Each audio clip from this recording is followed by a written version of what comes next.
When healthy, we know that left fielder Matt Holliday is one of the best offensive forces in all of Major League Baseball.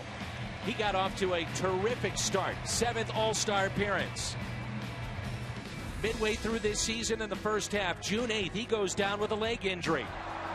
He's missed over a month. Now rested, healthy, today he returns to the Cardinals lineup. It's the Cardinals and the New York Mets coming up on Fox Sports Midwest.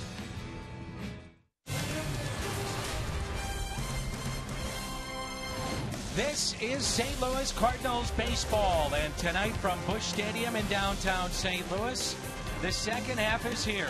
The St. Louis Cardinals playing host in Game 1 of a 3-game weekend series against the New York Mets. And tonight, it's Mizzou night here at the ballpark. And coming up in our telecast, we'll have the chance to visit with QB Matty Mauk. With Al Hrabosky, I'm Dan McLaughlin. Welcome to Cardinals baseball. Delighted to have you with us. Matt Holliday missed 31 games. The Cardinals played above 500. But there's no doubt this offense needs him back in the lineup. It really does. We're approaching the trade deadline, and a lot of people are speculating the Cardinals need a big bat. Well, they're not going to get a bigger bat than Matt Holliday, who returns to that lineup. We got to give him a shot in the arm. Remember, it was a leg injury, so the last couple weeks he has been swinging, and hopefully it won't take him long to get his timing. Both these teams can pitch and pitch at a high level with their starters. The Cardinals going with Lance Lynn against Noah Syndergaard. Baseball coming up.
Start of the second half. The Cardinals, the best record at home in all of Major League Baseball. They're 31-11.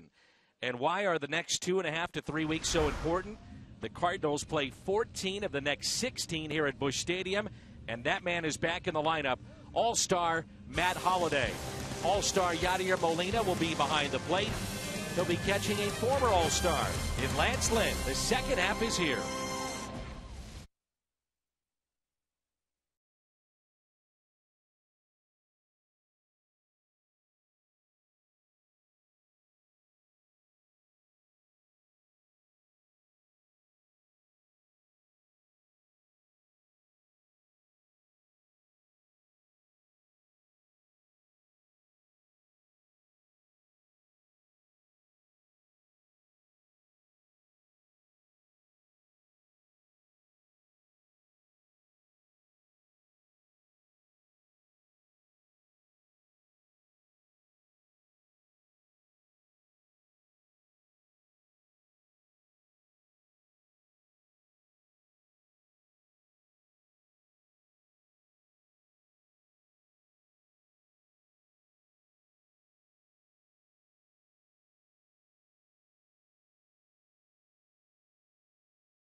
Second half of baseball here at Busch Stadium, and that is a welcome sight. Number 7 is back in the lineup. That's Matt Holliday. St. Louis Cardinals baseball on Fox Sports Midwest is brought to you by Budweiser. Make a plan to make it home. Save big money at Menards on all your home improvement needs. And visit your local Mid-America Chevy dealers for great prices on our all-new 2015 vehicles today. Pat Paris, Andy Bennis, they are in the studios of Fox Sports Midwest across the street. Al Roboski, Dan McLaughlin with you. Just over 70 games remaining in this regular season as Curtis Granderson will lead it off for the New York Mets, followed by Wilmer Flores and Daniel Murphy. Lucas Duda, Kevin Plawecki, Kirk Neuenhuis coming off a 3-homer day. Ruben Tejada, Noah Syndergaard, the pitcher, is batting 8th. And Juan Lagares is the center fielder. Known for his defense, he'll bat 9th. 17th start this year for Lance Lynn, coming off his shortest outing of the year. That was last weekend in Pittsburgh. Get it out of the way. But we know he's at home where he has an outstanding record. Matter of fact, since 2012, he has the second most home wins, one less than Kershaw.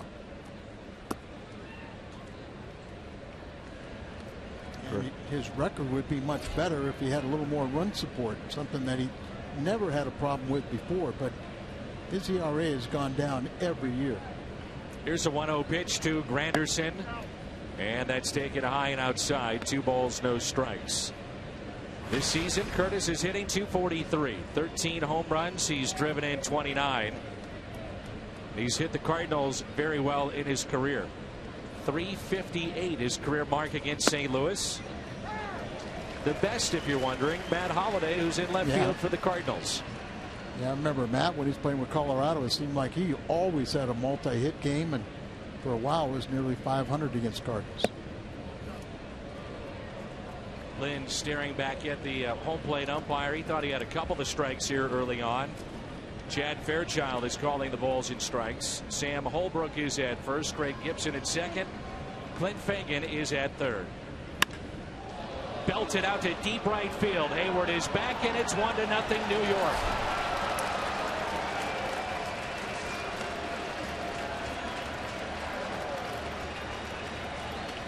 The Mets are coming off a sweep against Arizona. And in those 3 games, they scored all 13 of their runs on homers. They've started this series with a solo shot by Curtis Granderson. It's Granderson's 14th home run and his 30th RBI. But they acquired him after some big home run years with the Yankees. He crossed town, and you're in the leadoff spot. But it's alarming when you look at the batting averages with the Mets. And that's well hit into right. Going back, Jason Hayward. That's off the bat of Wilmer Flores for the first out. The Hyundai pitch arsenal for Lance Lynn. You can see the numbers and you add them up. When you talk about the four-seamer, the sinker, and the cutter, they're all basic fastballs, and that's what Lance Lynn throws. He'll mix in the curveball and the change ever so slightly, but he's got them doing a little magic in and out a little bit, changing speeds off those pitches, and that's why he can get away with so many fastballs. There's Daniel Murphy, who was the everyday second baseman, is now shifted over to third. This is a banged-up team when you think about the Mets and some of the big names that are missing, whether it be from their pitching staff, their everyday lineup. Fixture for the last decade has been David Wright at third. He's out with a back injury. And that's a foul ball. Zach Wheeler gone with Tommy John. Rafael Montero, he's out. Daniel Murphy was out for a while with a quad strain. And then Travis d'Arnaud is at Port St. Lucie trying to come back with a fracture in his hand. So Terry Collins has had his hands full. But the one thing they have is they have some very good pitching. They're starting. Can't say starting 5. Well, it would be. When they were all healthy, it'd be starting 6. They've gone to a 6-man rotation. Now with Martz out, it's back to 5. Popped up left side.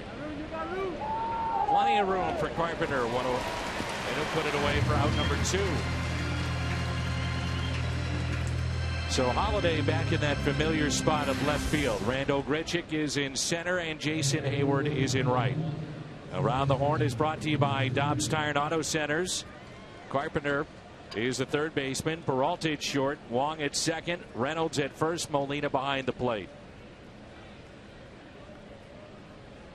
Shift is on here for Lucas Duda.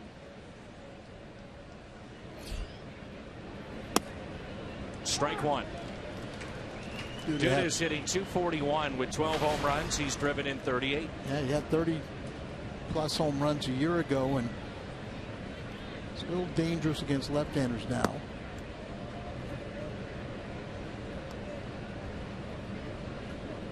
Remember a couple of years ago they had Ike Davis and Duda trying to figure out which one to stick.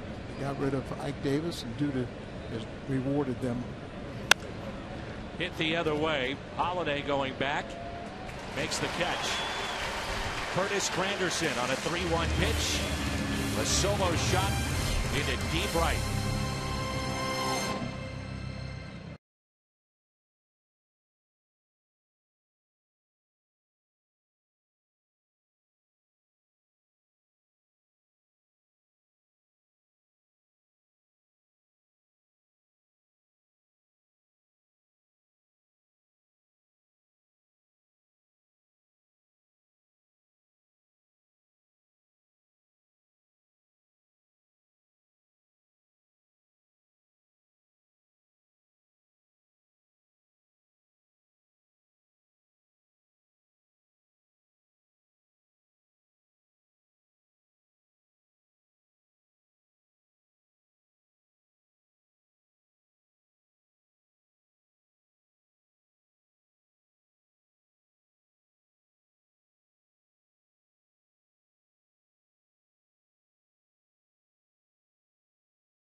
St. Louis at .229 on the road with 6 home runs.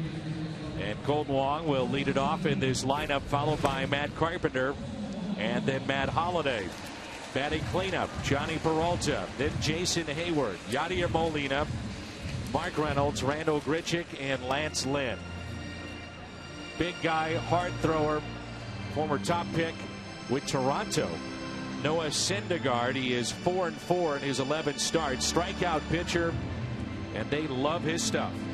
He's 22 years of age, 6'6", 242 pounds, another Texas pitcher. His dad's a horse trainer. You can see kind of the long flowing hair. His nickname is Thor, a legendary symbol. But this kid, not only does he throw hard, he'll consistently be 97, and he'll be that throughout his entire night. But he has a very, very good breaking ball and a much improved and a lot better than people think changeup. This guy is the real deal. Colton Wong, 280 in the first half with 9 home runs as he drove in 37. He's back to the top spot. Cardinals trying to figure out the right combination with this lineup, and having a Holiday back, that should help out.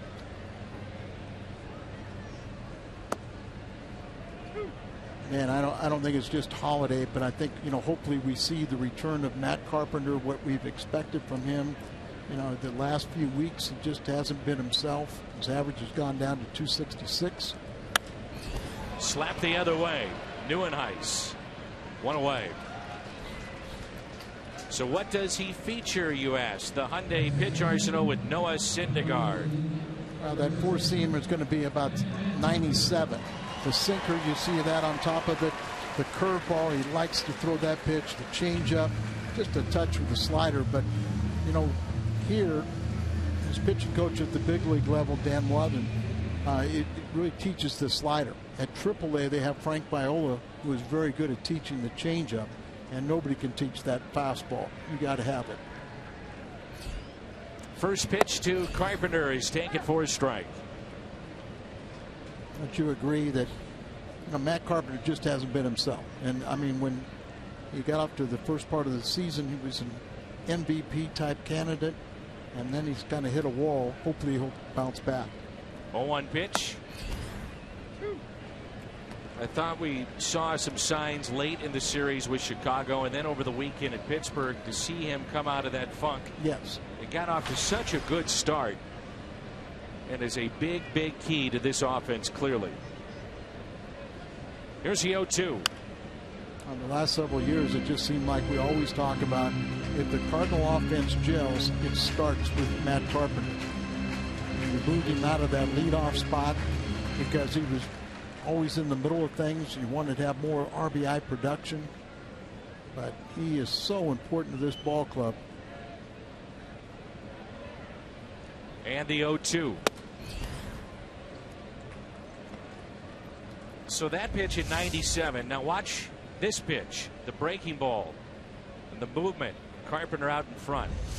Pretty tough league, isn't it? And it'll get even better when he gets that one down a little bit, where that one ended up. If he starts it there, wait and watch that break.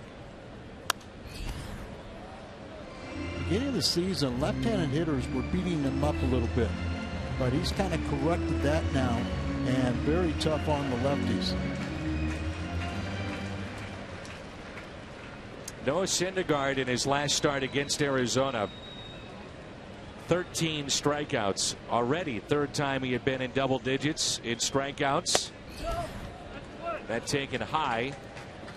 And to break it down even further, as he gets better and better, they say, with each start. His last 3, he's gone 22 innings. He's allowed 11 hits total in those starts. And Dan, the one thing about these young Mets pitchers, they don't walk anybody. Very, very key strikeout to walk ratio. 2-2, center field. Lagares 2 down. Be a nice round of applause here for Matt Holliday as Neuenhuis, Lagares, and Granderson are in the outfield. Murphy, Tejada, Flores, and Duda along the infield. Plawecki is behind the plate. Dobbs Tire and Auto Center's defense. And welcome back Matt Holliday. Missed 31 games. The team went 18-13 when he was out. 2 outs and nobody on. And I think that record is a little misleading, because I think we saw signs of this team struggling on the road trip. Not to say that it can't get back to the high octane offense. And Holliday with a high fly ball lifted into deep left center field, and the catch is made by Kirk Neuenhuis. Still a good sign to see number 7 back in this lineup. A 1-2-3 inning for Noah Syndergaard. 1-0 Mets.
Top of the second, Mizzou night here at Busch Stadium.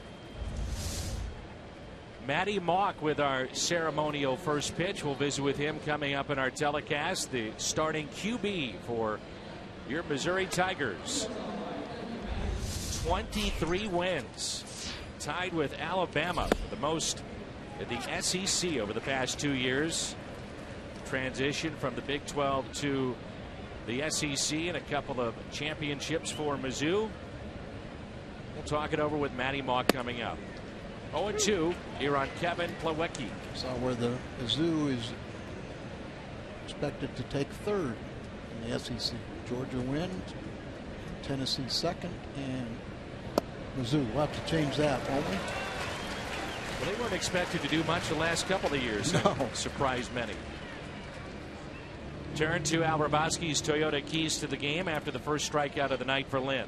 Well, we want to continue the dominance that the Cardinals have right here. You want to score, and you want to score early and often. Randerson had different plans. Cardinals have the best record at home, 31-11. And remember the Mets, they play very well at home, but not on the road. They are 15-28 on the road. And Lance Lynn, as I mentioned earlier, second most home wins in the National League, one less than a guy named Kershaw. So Lance has been a winner. Just doesn't get much run support. 1 ball, 1 strike on Kirk Neuenhuis. He showed up at Citi Field on Sunday, hitting 106. Then he became the first player in Mets history to hit 3 home runs in a home game for the Mets. But 10 overall, but the first home time to do it at home. You think Kingman would be on that list? Well, ironically enough, the last player with a 3-homer game in Queens was Dave Kingman, but at that time he was playing with the Chicago Cubs. That was in 1979. I took a stab at that. Well, you're close. Strawberry then. You would think Strawberry would have one. Maybe even Hernandez. Maybe Keith. Like Piazza would be a good choice. Howard Johnson, another one. Oh, yeah. Tim Tuffle from those Hojo teams is one of the coaches here. The 2-2, and it's a strikeout. 2 in a row for Lance Lynn. I don't think Lance liked that leadoff home run. That is one thing he does not give up many home runs. It was only his 6th home run this year, but now he's starting to. Well, he's getting a little bigger strike zone. That also helps too. Well, to give you an idea of how rare it is that Lynn gives up a home run, his career average is just over 13 innings per home run allowed. And that's the 3rd best in all of Major League Baseball, behind Kershaw at 16 innings, Wainwright at 15. So it doesn't happen very often, but it did happen with the first hitter that we saw tonight. Yeah, and especially here in this ballpark. This is a very fair ballpark. You know, when it was constructed, that was the aim, to make it a fair, neutral ballpark. If anything, it probably shade a little bit advantage pitcher. But you know, I've said it 1,000 times. You know, one of the simple formulas for winning is not walking anybody and keeping the ball in the ballpark. You do those things, you should have a pretty good success. Ruben Tejada, the shortstop, at the plate, and he lines a single into right field on a 1-2 pitch.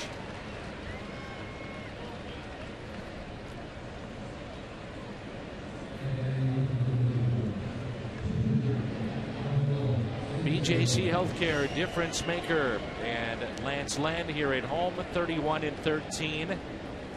Then you have Weaver, De La Rosa, Max Scherzer, and Zach Greinke on that list. Minimum 50 starts. The BJC Healthcare difference maker. It's not only, you know, the amount of wins, but it's the percentage that he is so good at. We're told by the Mets folks, watch for Syndergaard and don't overlook him at the plate. He does have a home run, 2 sacrifices this year, and batting .238. They feel he can handle the bat a little bit. I wonder how many times in the minor leagues they tried to change him from a left-handed hitter to a right-handed hitter to protect that throwing arm. I know I would. It's a valuable shoulder, elbow, arm. Syndergaard. That was a pretty good swing right there. Yeah. You know, Dan, I had the opposite, left-handed thrower, right-handed hitter, and you know, was asked about that, but I told people, I said, I feel comfortable in the batter's box, and I know I can get out of the way of a pitch. If I was up there left-handed, I'd just feel foreign, so I'd be more comfortable. I was hit a few times, but never to where it was going to be an injury. 2-2 the count. Syndergaard, the first Mets rookie to start the first game after the All-Star break since Ron Darling back in 1984.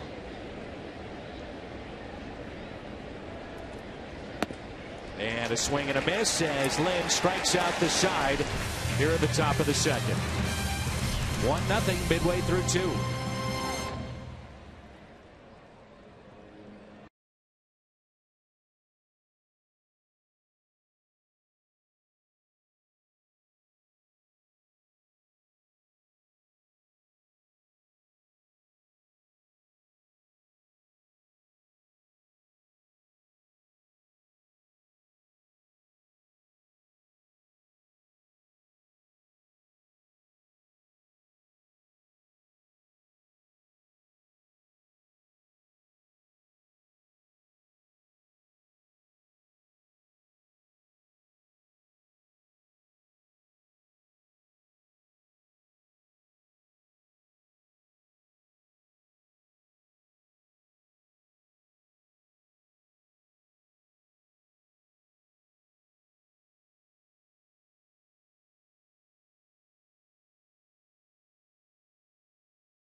against Lance Lynn to start this game and the start of the second half. Kevin Segrist, we saw a couple of misplays the recent road trip.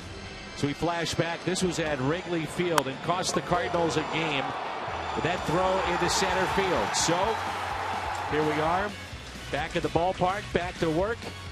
And the pitcher's little PFP. Oh, yeah. You know, Sikolovich also made a throwing error on a potential double play. There was one in Pittsburgh that charged to Reynolds, but the throw was not good. And so you come out here and do a little refresher course. PFP, pitchers fielding practice. But I'll tell you something too. The Mets did it earlier than the Cardinals. So it's one of those routine things that you do.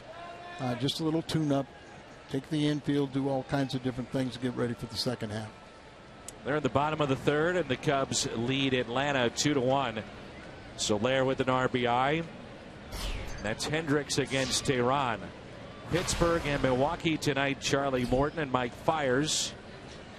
Parra with a double, and then scored in the bottom of the first, and it's 1-0 Milwaukee. So we'll keep an eye on those two games.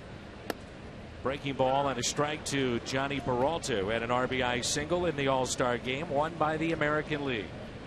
The Cardinals did a nice job, and I think the best thing is the pitchers did not pitch.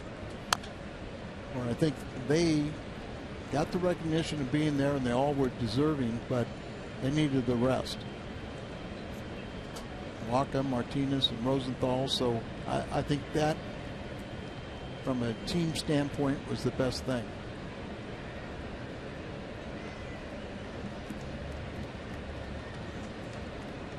Where would the Cardinals be without Johnny Peralta?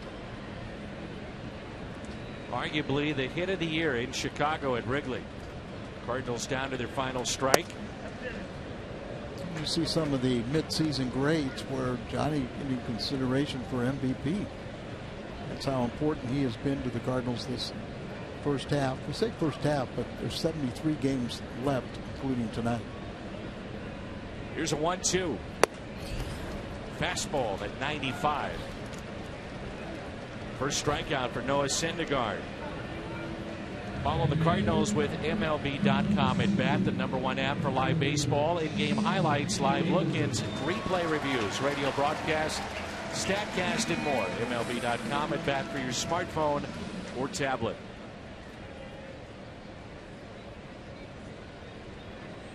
Warm, muggy night here at Busch Stadium in St. Louis. Glad that you're with us. All three of the games this weekend against the Mets will be here on Fox Sports Midwest.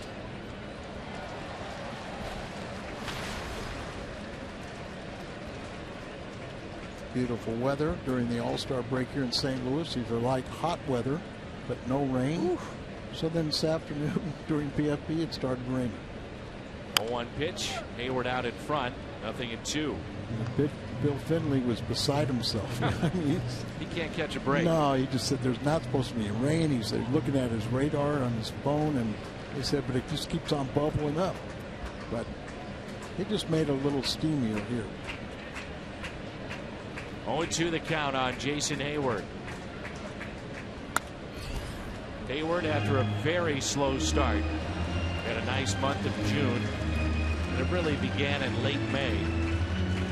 And right now, .345 is on base percentage midway through July.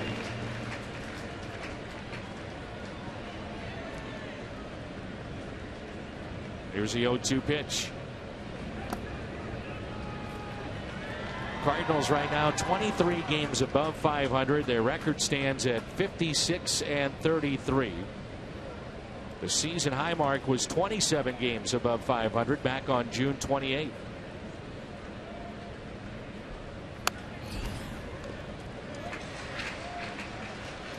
Everybody can point to 10 days ago or so, a little more, 2 weeks ago, we had a 9-game lead. But if anybody were to say if the Cardinals were 2.5 games lead, you know, on July 17th, everybody would take that. Ground ball hit to second base. Wilmer Flores. Syndergaard is a weightlifting enthusiast. Squats 455 pounds. Deadlifts 512 pounds. He shared this photo of himself weight training while dressed as the superhero Thor.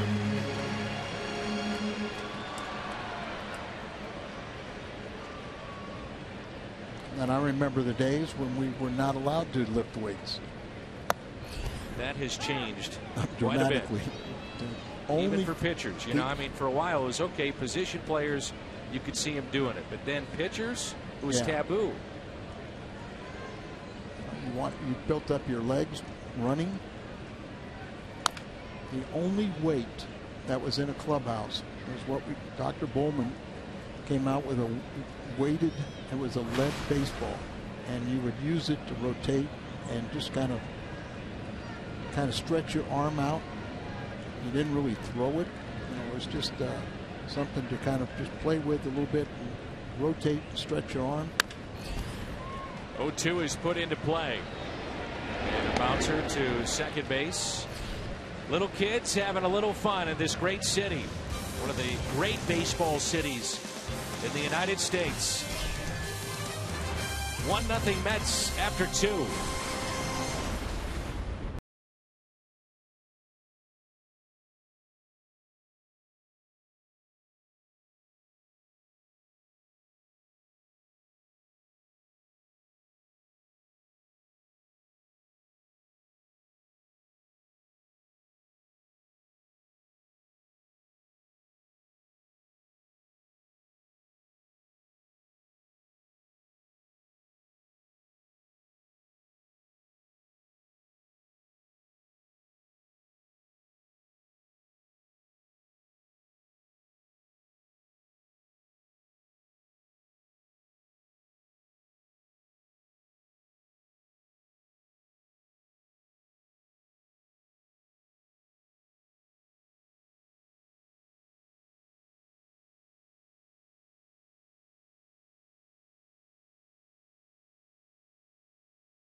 Amazing. Tied for the most wins in the SEC with perennial powerhouse Alabama with 23. Back-to-back SEC East titles. And our guest, Matty Mock, the quarterback of Mizzou, 25 TDs last season. That was 4th in the SEC. Welcome to Cardinal Country, man. Hey, thanks for having me. You bet. Excited, I'm sure, to get things going for football. Yeah, I can't wait. You know, it's been a long summer. You know, we hate waiting, and you can tell in the look of all our guys' eyes that we're ready to go. You know, everybody's kind of doesn't respect Missouri at all. You know, and we understand that, but just the way our guys are working this summer, you know, it's going to be a good year. You know, we can't wait to start it off. Open up with Southeast Missouri State on September 5th, and then things get going for real. A few weeks after that, when you think about, I know you can't overlook Southeast Missouri State, and I get that, but then you start looking at the SEC East, and you just finished up all the media days and whatnot with the SEC. So, you know, tell me a little bit about what that's like, because other sports are dying down. NBA's finished. You've got the NHL done. All-Star break for the baseball season, but you think about the football season, I mean, it's amazing with the SEC. It really is, and you know, when you go down there, I mean, luckily, I mean, I was down there last year, so I kind of knew what to expect. But if anybody's ever seen how it really is down there, you know, it's unbelievable. You know, it's kind of like you were a little kid dreaming of what you were going to do when you grow up, and then all these questions coming at you, and especially when you're back-to-back SEC East champs. So, you know, people are looking at you, know who you are, and just to go down there and kind of represent Mizzou, you know, I was honored and privileged to do that. Leading returning receiver is Nate Brown. He had 5 catches last year. So new receiving core. How do you think that's going to go?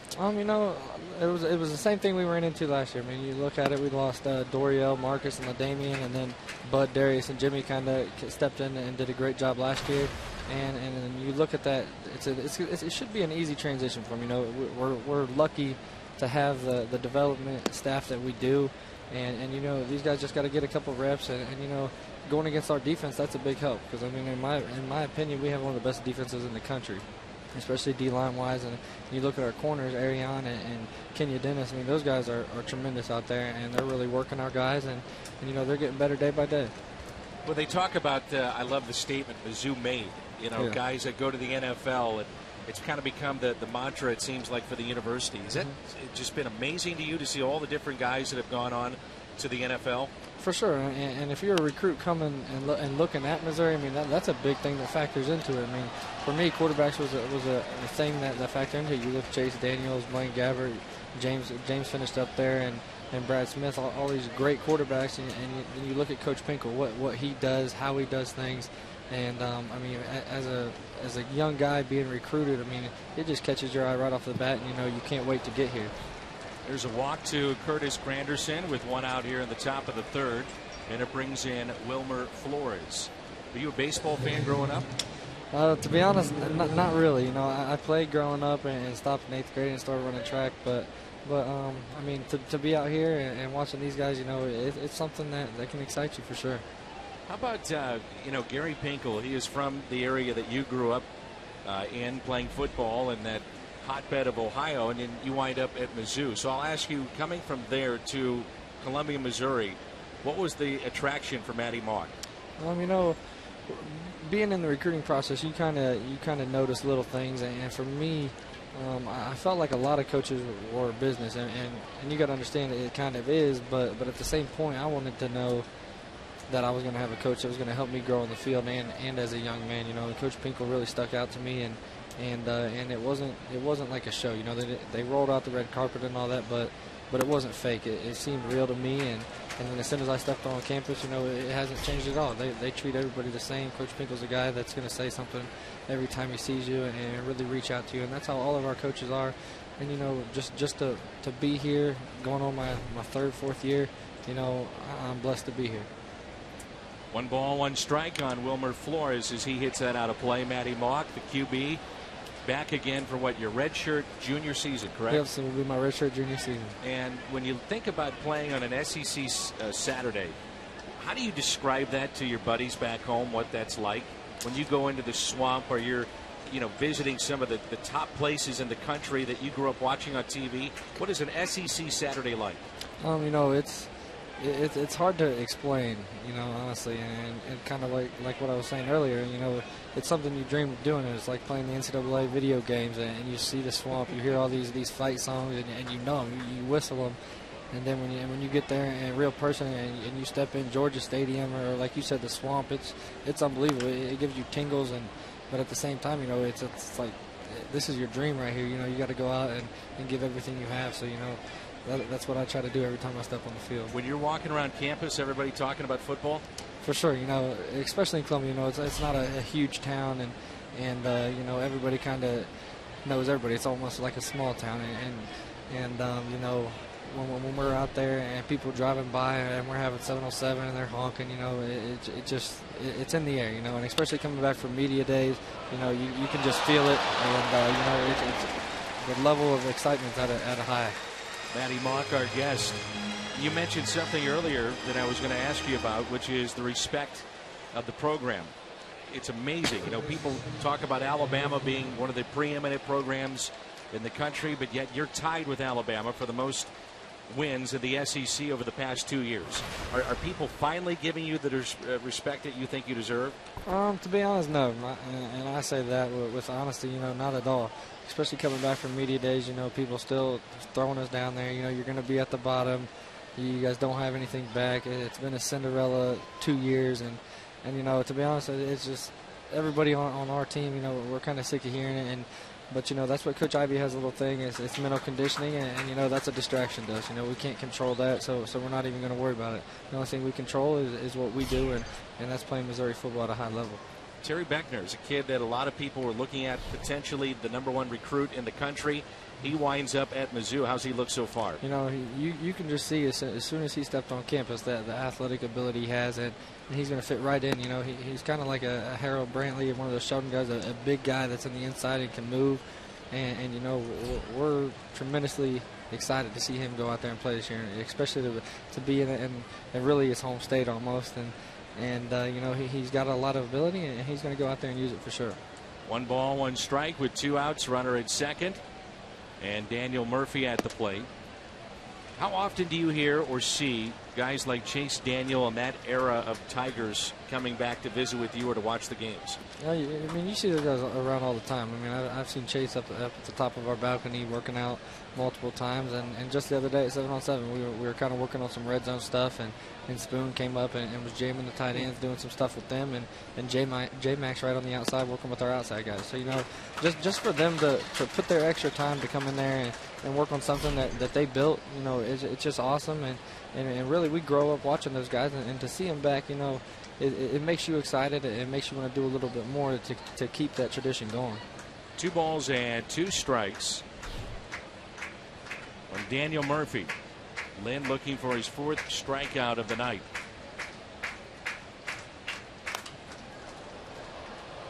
Matty, a final thought.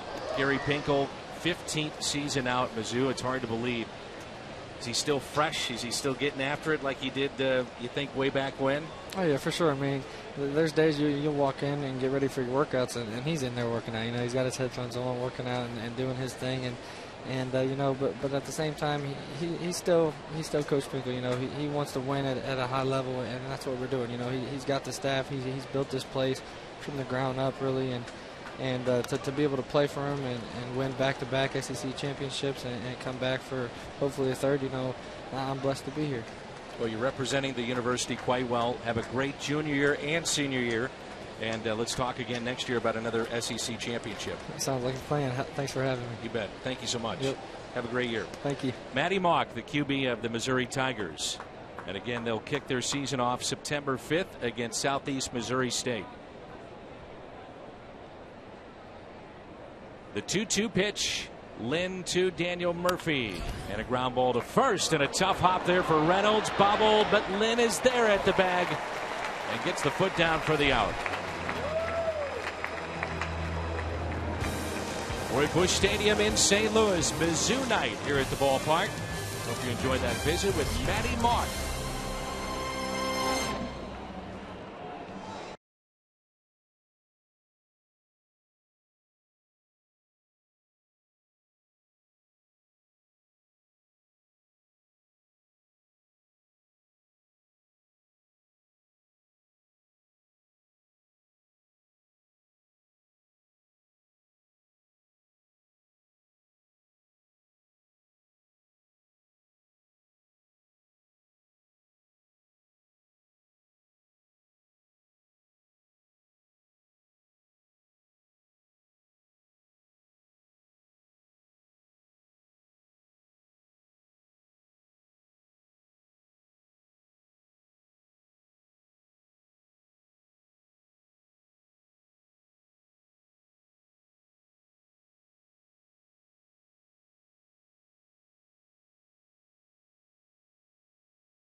Sports Midwest is brought to you by Jack in the Box, And if the Cardinals throw 9 strikeouts, get a free Monster Taco with any purchase tomorrow at Jack in the Box. It is a warm, hot night here in St. Louis. The Mets leading by the score of 1-0 over the Cardinals.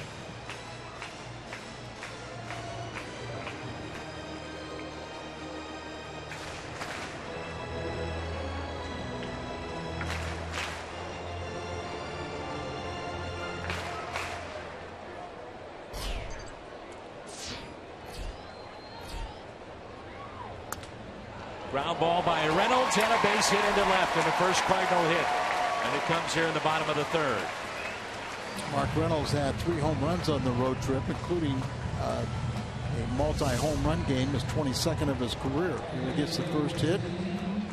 Fastball down and away, pulls it, and has enough to get it through on the left side.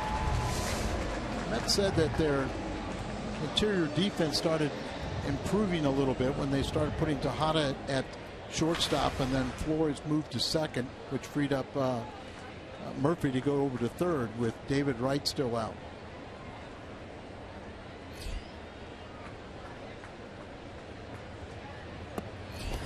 Randall Grichuk is riding a 6-game hitting streak coming into play. Hit over 400 on the road trip. 3 hits both on Saturday and Sunday in those games against the Pirates. Here's a 1-0 pitch to Grichuk. Big gap in left center. That's the pitch there, Alan. You mentioned it earlier, and we showed you the drop. But his breaking ball is a much improved pitch to go along with that very good fastball. Like you say, and then he has a changeup that you can't forget about either. That could put you away as a hitter. Here's a 1-1. Terry Collins saying before the game they will go with spot starts and not necessarily the 6-man rotation that they've used already 2 different times in the first half of this year. I found it kind of interesting, the starting selections for this weekend, and I found out why.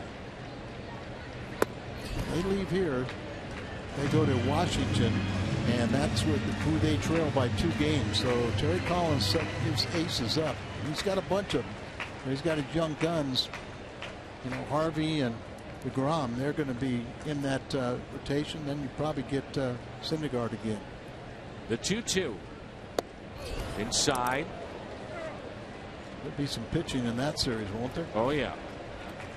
Washington came into this year, many thought had the best rotation on paper in baseball. You can make a case Washington, the Mets, the Cardinals, all in that conversation. Jacob DeGrom was phenomenal in the All-Star game. 3-2 pitch, runner goes, that's Reynolds, and it's taken for a ball. The first 2 have reached here at the bottom of the third. 6 is a serious number at On the Run. When the Cardinals score 6, any size drink is just 50 cents the next day. Coffee, fountain, frozen drinks. When they score, you pour. It's your nearest On the Run. You earned it. Forget about 6 runs. When the Cardinals score more than 3 runs, they're 37-8. If they have 3 runs or more, they're 48-15. Lynn with 4 sacrifices this year. Runners at first and second, and nobody out. Daniel Murphy is in on the grass at third base, as well as Duda at first. Lynn squares to bunt, takes a ball. Murphy very aggressive, and that's why Oquendo's probably going to talk to Lance Lynn about how aggressive Murphy, the third baseman, coming down the line. You know, a relatively new position for him. He is the quarterback, giving the signs to the infield and his pitcher about the bunt plays. Atlanta has tied their game with Chicago 2-2 in the top of 5. Here's a 1-0 pitch. Bunted in the air, but foul. 1 ball and 1 strike. Lance had a little trouble in Pittsburgh and didn't help his own cause, getting down a key bunt early in that game. not easy when you're bunting against somebody that can throw hard like this, especially if they elevate the ball. You get what just happened to Papa. You know, you're dealing with a third baseman in Murphy that has primarily been a second baseman the last 3 years. Getting familiar with that spot. That's fouled back. Lynn shaking his head and sound frustrated. 1-2 the count. Matt's usually is very good getting the bunt down. As I mentioned last game, and it was his worst. He's got it out of the way, that 4-inning job in Pittsburgh. But right now he can help his own cause. Might keep himself in a game later on. Lynn squares again on 1-2, gets the bunt down due to no, he doesn't go to third, and he had a play there. Runners advance to second and third with one down. Absolutely right, Dan. It just looked like if he would have come up and fired at third, they would have gotten the lead runner Reynolds over at third base.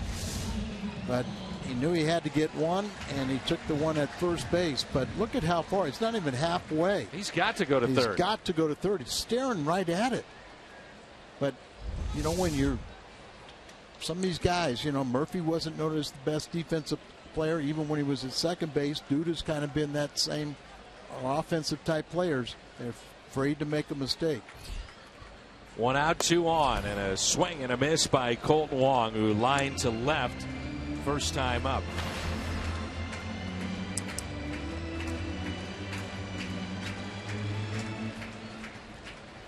The Mets allowed just 9 runs in 6 games their last road trip.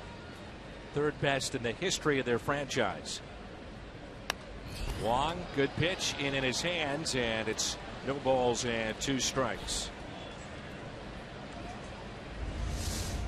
Well, here you get a pretty good idea. You see where the dude is charging, and look at where the runner is.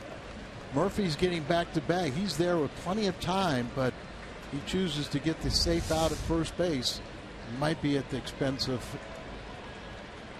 Cardinal offense. 0-2 pitch inside, and it's 1-2.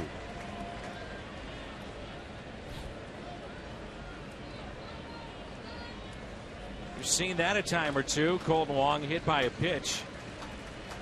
3 hit by pitches last weekend against Pittsburgh. Teams really try to bust him in. Hit 9 times overall. Wong lines to Duda. Colton has hit into some tough luck tonight. 2 lineouts, 0 for 2. And the Cardinals need a 2-out hit from Matt Carpenter.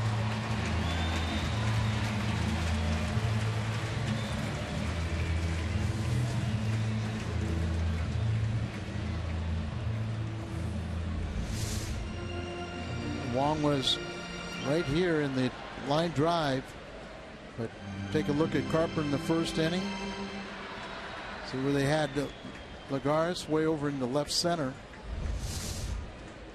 So far they picked the right spots for their defensive men. Matt Carpenter hitting .387 with runners in scoring position, 6th best the senior circuit. Breaking ball and a strike.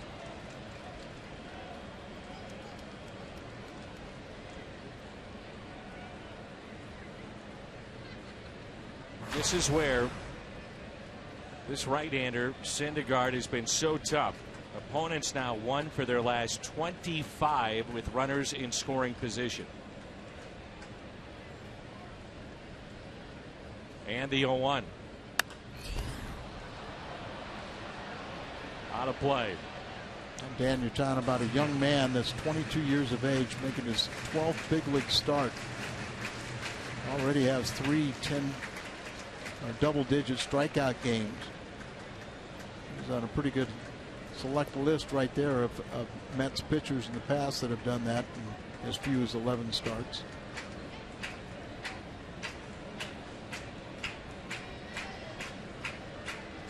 Look at that. Since 2013, most hits with 2 strikes. Carpenter by a wide margin. And Dustin Pedroia, second baseman of the Red Sox. He's in the hole 0-2. And now he strikes out. Syndergaard with his 2nd strikeout and pitches out of an early jam for the Mets. 0-2 against Carpenter and blew it right by him. Cardinals strand 2. 1-0 as we head to the 4th.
The hashtag MWDataStrongFan, and you just might see yourself in an upcoming broadcast. It's brought to you by T-Mobile.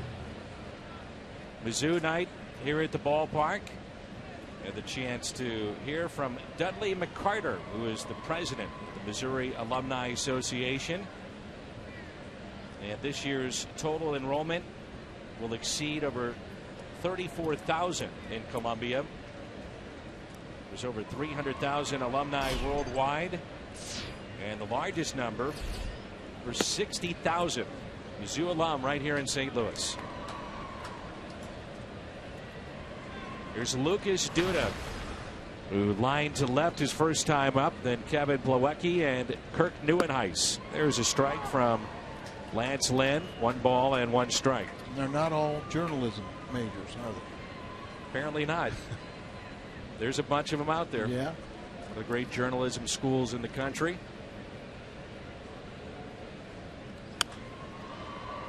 You know, the next 2.5 weeks or so really could define the seasons for both the Cardinals and the Mets.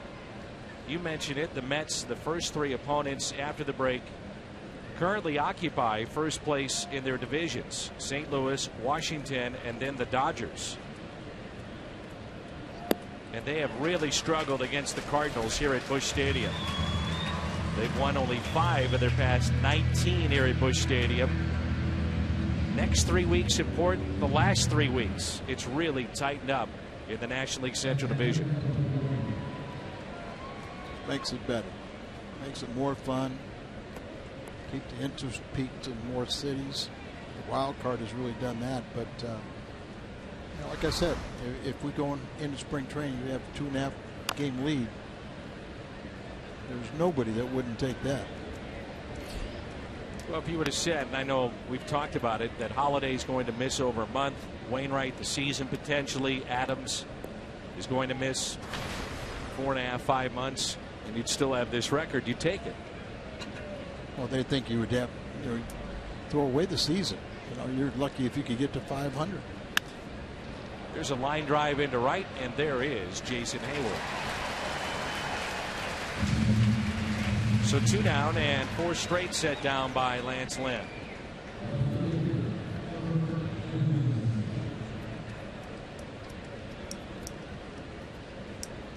Talked a little bit about the anemic numbers that the Mets players have. Daniel Murphy has the highest average of any of the players with 277. You know, your regulars. There's a whole bunch of guys that are struggling. Well, to put it in perspective, and this tells you how well they have pitched, New York, the first team since the '93 Braves to be 5 or more above 500 at the break, despite having the lowest batting average in the major leagues in the first half. And that's what we're seeing right now with the New York Mets. There's injuries that are part of the factor, but Terry Collins is going to have to do a little magic, a little patchwork, but he's gotten that consistently good pitching.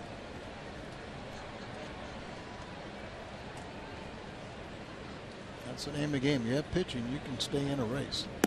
Speaking of those Braves teams, how about this? You know, soon to be inducted Hall of Famer John Smoltz, I don't know if you saw this, in talking about the Mets rotation during the break, he said, quote, "They are way better than the collection of Brave starters I was a part of in the 1990s. How about that? Pretty good statement. You know, you had some artists and knowing how to pitch and expand an umpire's strike zone, and Maddox and Glavine. You know, they were outstanding pitchers, but they weren't power pitchers. Now you're seeing guys that, you know, they can strike out and yet have better command with all the strikeouts and power guys. And then you got Bartolo Colon messing up things at 42. We'll see him tomorrow. Yeah. There's a strikeout for Lynn, number 5 tonight. Second in the inning. Holiday's coming up.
Granderson, first batter we saw back from the break, takes Lance Lynn deep. That made it 1-0, and that's all the scoring so far. AT&T U-verse Rewind on a hot night here at Busch Stadium. The Zoo night here at the ballpark. It'll be Holiday, Peralta, and Hayward. One of the real good people in our game, Curtis Granderson. He was telling me before our first pitch about the $5 million he donated out of pocket to a school in Chicago. And his parents were school teachers, but he's tried to help inner city kids in particular play baseball. He's a neat guy. Dan, I remember you talking about that story in spring training, and I had a conversation with him. Holiday, first pitch, pops it up into shallow center, and Flores makes the catch. But I had a conversation with him, and I was recalling that conversation that you had with him and some of the things that you said. And what a very likable guy. But he said just yesterday in Chicago he had 250 young kids out there, and he said they were definitely inner city. I was wearing my full uniform, the New York Mets, and they're looking at me like, well, who do you play for? You know, I mean, they didn't know anything, but Everyone got a glove. You're talking about the complex that they have built, that there'll be over 7,000 kids that will play on that field this year. And, championship games there, but, the inner city kids that are getting their first exposure. I asked him about the RBI program, and he said, well, the White Sox do a pretty good job. I said, what about the Cubs? And he said, well, they probably need a little work. But he's got his heart in the right place. 1 ball, 1 strike. You want to sell the game, you want to get the game younger, you need people like him to be out there and visible in the communities and taking part in some of those days, and not, let's face it, not many guys do. And Peralta pulls it foul. Say it's more than just time. He's putting his money there and trying to make a difference. And obviously Chicago is an area that really needs some extra help. It's also a big city that Major League Baseball has to look at. That could be a pretty good breeding ground for future talent. The 2-2, broken bat, and Murphy will make the play. That bat almost wound up the outfield grass. DraftKings players to watch, the most strikeouts, National League rookie starters. And Noah Syndergaard at 74, 2 more strikeouts here tonight. To further this story of the strikeout for Syndergaard, only 3 Mets have struck out more in their first 11 starts than Noah. You can guess these 3 probably. 3 great right-handers. First on that list, Dwight Gooden, 87 back in 1984. Next was Nolan Ryan with 85 of them, and then Matt Harvey. Gooden was a rookie in 1984. He won 17 games at the age of 19. I saw him in AAA in 83. And he had come up from A-ball, or had been A-ball, or possibly AA. And I saw him in a championship game. And Dan, I thought he had a better curveball that day than I ever saw him have in the big leagues. That's scary. 1985, he was electric. 2-1 pitch. Hayward up the middle and a base hit.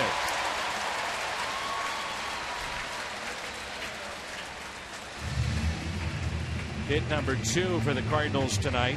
Hayward, and the first base hit was Reynolds back in the 3rd. There's that list. Gooden, Ryan, Matt Harvey, Syndergaard, and Jacob DeGrom. Did you watch the All-Star game by any chance? I watched most of it. DeGrom was unbelievable. Yeah. Well, as a young kid, you just made mincemeat out of the American League hitters. There was no contest. 2 outs and a runner at first for Yadier Molina. Dan, it's kind of like you're happy and you're also disappointed that we don't see DeGrom or Harvey. As a baseball fan, I want to see them. As a Cardinal fan, I don't want them pitching against my team. And every guy in that dugout, if you're the Cardinals, you probably don't want to see those 2 either. But you still get Cologne, and you still get Jonathan Neese. The left-hander will go on Sunday. Yeah, I mean, they're still going to get, Cologne just, all he does is throw fastballs up there, and they're not that fast anymore, but, he just is a marvel. And at the age of 42, he can do what he's doing. Big gap in left center. And an 0-1. Lagares, the center fielder, was very deep to start this plate appearance with Molina. Now he's moved in a step or 2, and you look in right, Granderson very shallow. Yeah, I don't think I've ever seen anybody play as shallow as Granderson, the right fielder. And a few years ago, I think we would agree with where Lagares is playing, with Molina up, playing into right center. But the big gap out there in left center, and down the left field line. 0-2 pitch as Hayward is running. Is lined into right center field. Lagares, the Gold Glover, puts it away. The Cardinals have left 3 on tonight. We head to the 5th. 1-0 Mets.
Tejada single to right on a 1-2 pitch back in the 2nd inning.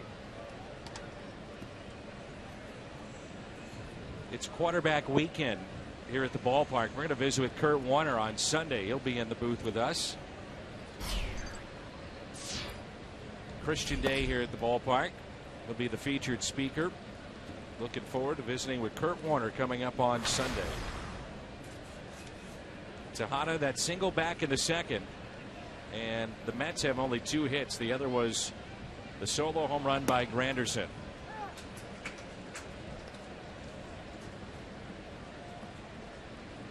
I mentioned how this is a tough road for the Mets coming up. This could be a great road for the Cardinals. 14 of the next 16 here at Busch Stadium. A fly ball into right field. There's Hayward going back to make the catch. Is that counting the makeup game? That counts the makeup game with Kansas City? Yeah, Kansas City coming up next Thursday. Right, the 23rd. And all the Cardinals have to do is just continue to play this great baseball here at home. Looks like Lance Lynn is doing his job, and looks like Lance Lynn is getting the normal run support that he has this year, too. Averaging under 3 a game for Lynn. 8th place hitter is Syndergaard, and he looks at a strike. Lynn has walked 1, he has struck out 5, and only 2 hits allowed.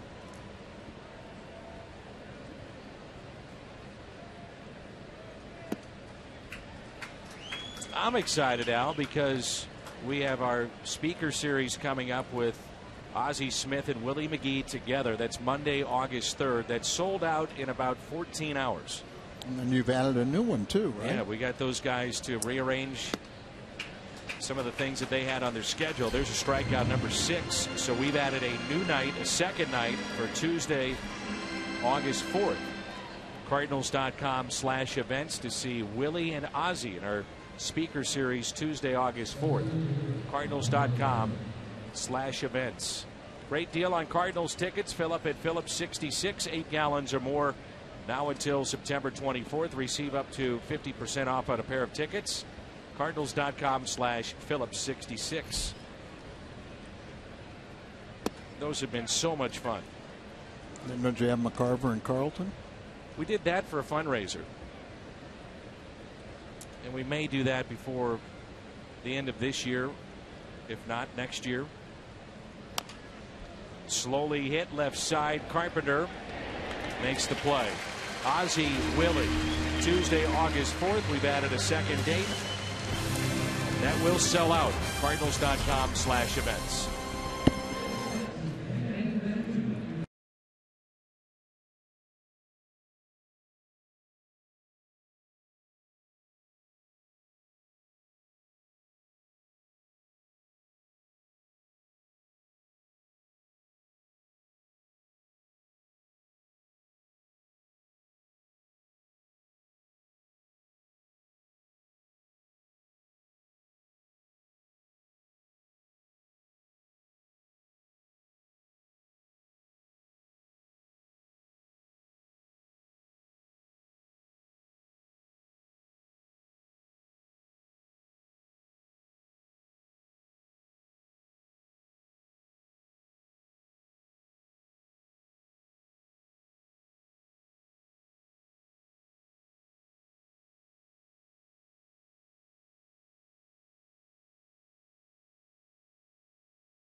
Good to see there Adam Wainwright, by the way. Fox Sports Midwest. Cardinals continue their series against the Mets at 5:30. A doubleheader starting with the Dodgers on Fox Sports. Dodgers and Nationals, followed by Indians and Reds. Coverage begins at 3 on Fox Sports 1, streaming live on Fox Sports Go.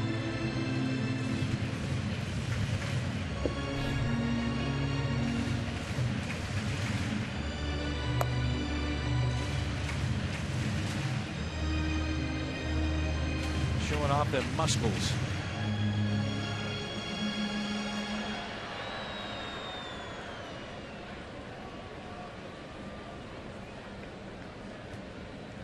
Talking to Adam about him being part of our speaker series in September.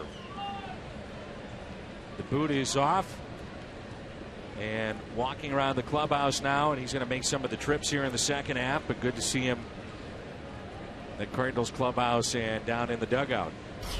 Reynolds, Grichuk, and Lynn for the Cardinals. Mark Reynolds had his 22nd two-home run game on Saturday. This is 32nd start at first base since Matt Adams went down. Single to left first time up. The best opportunities that the Cardinals have had, that back-to-back at bats with runners at second and third, and that did not produce a run.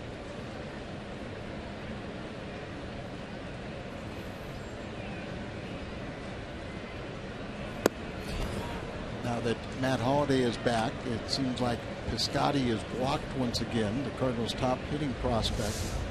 So they've got him working out at first base. But one of the problems is you got Reynolds, another right-handed bat there. So some interest would you go out and get a left-handed hitting first baseman. So where could you get a third baseman, and then Carpenter can split between third and first, kind of move things around when depending on who's pitching. Popped up a mile high to the right side. And this is Lucas Duda, puts it away for the first out. I've seen quite quite a few pop-ups. In my estimation, that's an indication of the movement. Strikeouts and pop-ups tells you a little bit about the movement that Syndergaard has.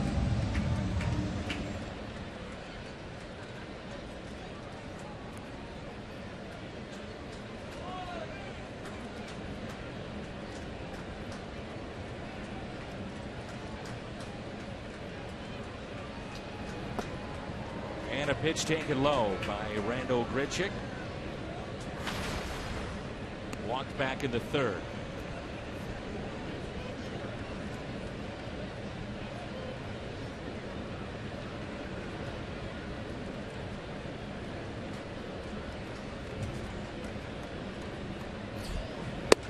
This is an interesting date in Major League history that involves both the Mets and the Cardinals.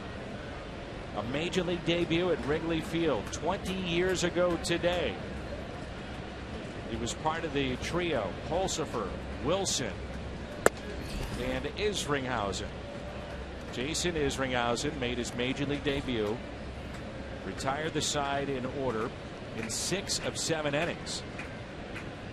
You may recall he was a starter and part of that highly touted big trio of the Mets. He allowed 2 runs, 2 hits, 2 walks in the 4th inning. Ironically enough, in that game, I was looking it up, Jerry DiPoto got the win in relief of Izzy. Really? But Isringhausen becomes the all-time saves leader in St. Louis Cardinals history. And our colleague at Fox Sports Midwest is Grichuk strikes out. American Girl Night coming up. That's July 27th for an exciting theme night here at the ballpark. Fans who purchase a special American Girl theme ticket take home a Cardinals t-shirt for their American Girl doll and an iron-on transfer for themselves. Get your theme tickets now at cardinals.com/theme. You'll be all over that one, won't you? Oh yeah, no doubt. Your daughters that they love it. well, I mean, that's a phenomenon. They're at the hotel in Chicago. You Oh yeah, go out to one elevator and walk right by the American Girl store and see all the little girls with moms and dads, and boy, they're making a rush for that store. Why didn't we think of that? well, you know, I haven't threw one of my daughters a birthday party at an American Theme Girl restaurant. It's got the dolls. You would have thought I've given her a winning lottery ticket. You know what, Al? Let's get some hits next inning.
With Bartolo Colon of the Mets.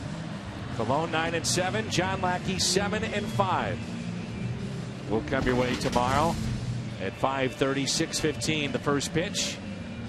And the shrinking run support for Lance Lynn. We've talked a lot about it.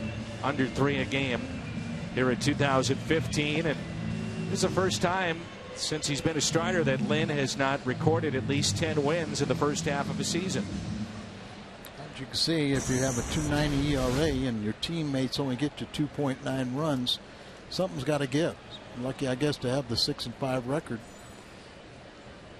But, you know, Lance, you saw not only the run support shrink, but the last couple of years, the ERA is getting down there, too. This is a Mets team that has been brutal on the road. The Cardinals, a tremendous home team. The Mets are 15-28 on the road away from Citi Field, but 32-14 at home. That differential, the largest the first half by any team since the 1945 Philadelphia A's. And Dan, it's kind of remarkable that the Cardinals are on that list too, with, you know, the best home record and a winning record on the road. You know, it's a testament to how well they play. Winning percentage for the Cardinals at home, the best since 1933. But you can throw that all out the window when you have great pitching, which the Mets do, and we're seeing one of their great young stars, Noah Syndergaard, here tonight. 1-2 the count on Granderson, who homered back in the first inning. Knew it was going to be tough for the Cardinals to score, but you see Lance Lynn is making it very difficult for the Mets. The check swing, and he went. A strikeout of Granderson, 7 tonight for Lynn. Kia in the driver's seat. We talked about this earlier, but the Cardinals have dominated the Mets since 2009 here at Busch Stadium. Both these teams kind of mirror each other in certain ways in terms of how well they pitch and how the offense, especially in the Mets case, is lacking. Now the Cardinals get Holiday back tonight. That's a big boost. But the Mets, 28th in runs, 29th in OPS, hitting .233 as a team. Their best player, David Wright's been out for extended period of time. Diagnosed with spinal stenosis. I've got it myself, so I should know how to say it. He's been in LA for about 2 months seeing a specialist and trying to get that right. He's got a lot of years remaining on that deal. I heard some athletes around town like that way.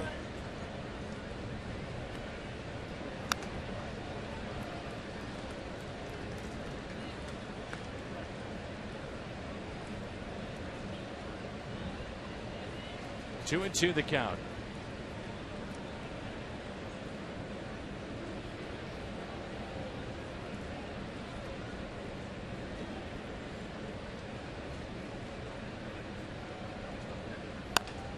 And a ground ball to the right side. Reynolds hesitated at first and then flips to Lynn.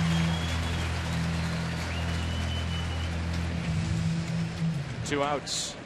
August 1st is the Build-A-Bear Workshop Day. You'll receive your very own limited edition mini Build-A-Bear Workshop Bear with the alternate jersey. There it is. That's for 12,000 kids, and that's coming up on August 1st. That's also photo day before the game.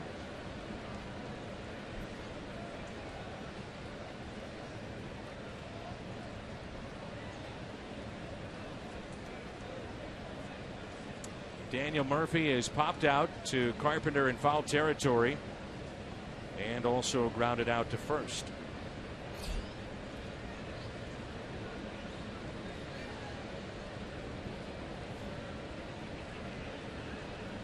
It's 10 in a row set down by Lance Lynn since a walk to Granderson back in the third. Last hit he allowed was a 2-out base hit by Ruben Tejada back in the second inning.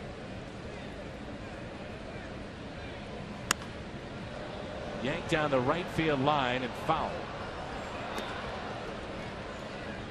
0-2 the count.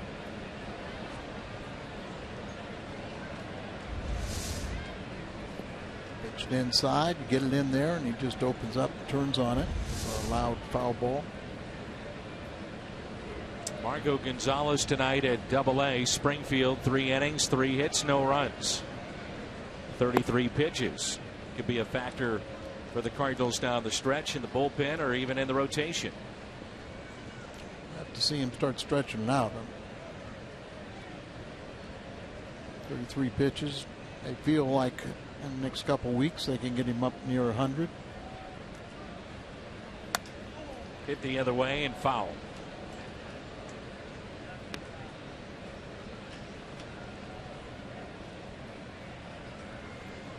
Jaime Garcia, when will we see him again?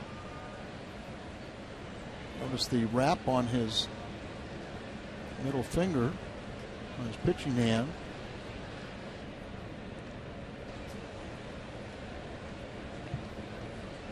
One and two the count on Murphy. Swung on and missed. Lynn is set down 11 straight. He has struck out 8. Can the offense match what Lynn has done tonight? Only 2 hits allowed. Cardinals trailing 1-0.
Fan photo of the game.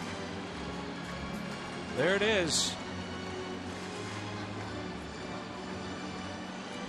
Hey, tweet your strongest fan photo to hashtag MWDataStrongFan for a chance to be featured in an upcoming broadcast brought to you by T-Mobile.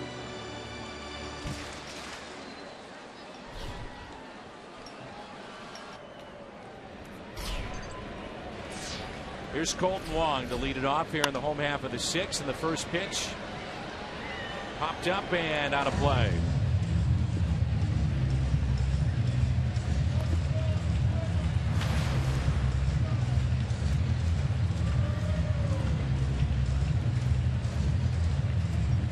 Colton Wong is lined out to left, and then with 1 out, runners at second and third, hit a screamer to Lucas Duda. Cardinals did not score back in that 3rd inning. There's a broken bat lifted into shallow center field. This may drop, and it will. Base hit, Colton Wong.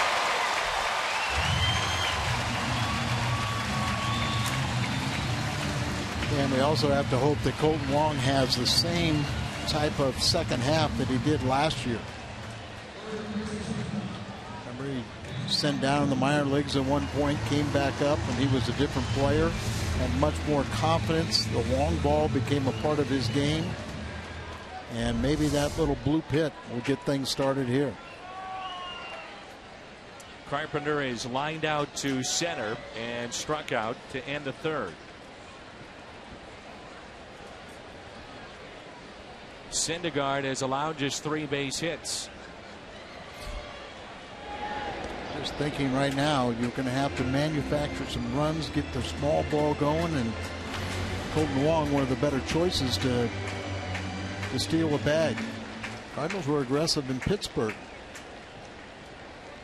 They were earlier using that speed of Jason Hayward as well. Right, he had a couple steals in one game. There goes Colton Wong, and the throw to second is not in time. It's into center field. Wong to third, and a golden opportunity now for the Cardinals. 11th steal this year for Colton Wong. Forced teams to make mistakes, but that's inexcusable for a play like that to get by the shortstop, the second baseman, get deep enough into center field. You got to knock that ball down at the very least. Now it gets by, Tejada, then it gets by Flores, and then he can get up and go to third. I was talking with Mike Matheny about that. It was kind of like a pet peeve of mine. And he said Jim Edmonds was absolutely the best. Jim Edmonds played so shallow, and he said, Mike, that will never happen when I'm playing center field to you. 1-1 the count here on Carpenter. And the way the Mets want to play this now is the corners are in. Middle infield back a step or two. So you hit one to short, you hit one to second base. Ground ball slowly hit. Would be able to score with the speed of Wong. Outfield shading him the other way. 1-1 pitch. Ground ball to first. Duda gets up. No throw. We're tied. 1-1.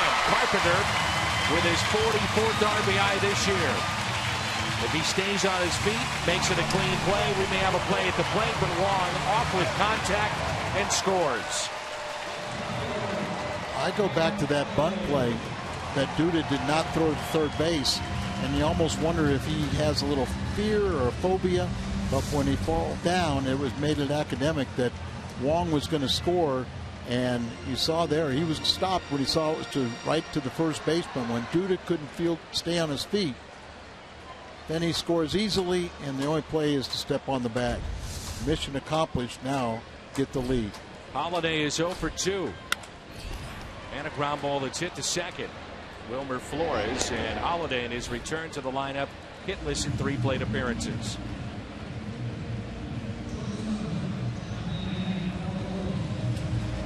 Peralta is struck out and is grounded out as he shattered his bat.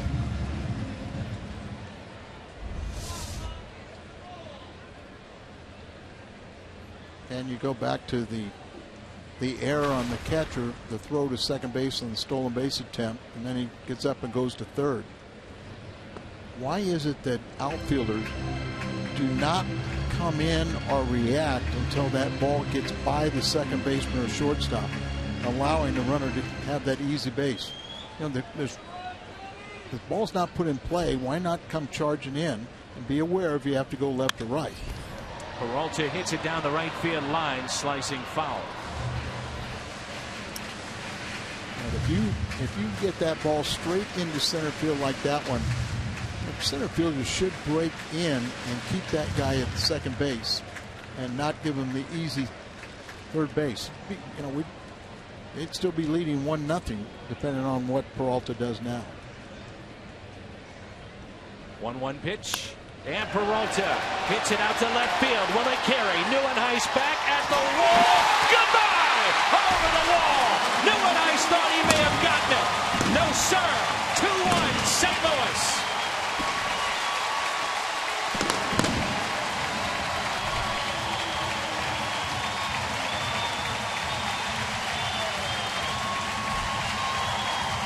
Like I said earlier, where would we be without Johnny Peralta? Team high 14th home run, team high 47th RBI. He's only made 3 errors all season at shortstop. He has been the Cardinals MVP, and he could be putting his name in the category from a league-wide standpoint.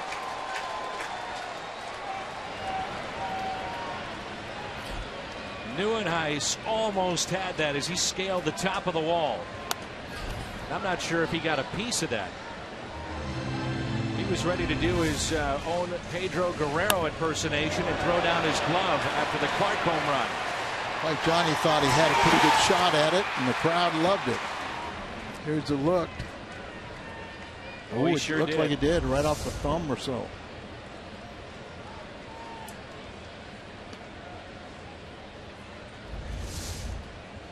You get a better look, but boy, he could have gotten back there a little bit quicker. Got flat on the ground and jumped up. He might have made it.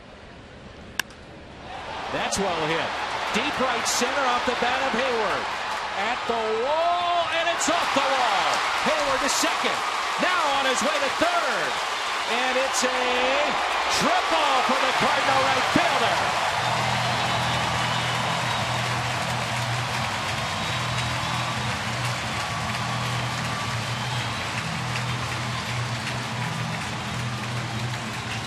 Norris was the Gold Glove winner in center field in the National League last year. He's got great speed. He gets up there. He's looking up there because he's trying to figure out how he missed that ball. And the Cardinals need a double to complete the cycle this inning.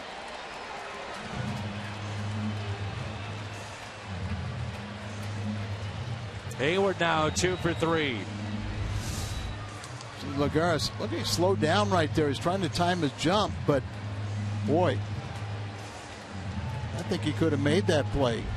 That ball snuck right over his glove and off the webbing and stays in the ballpark.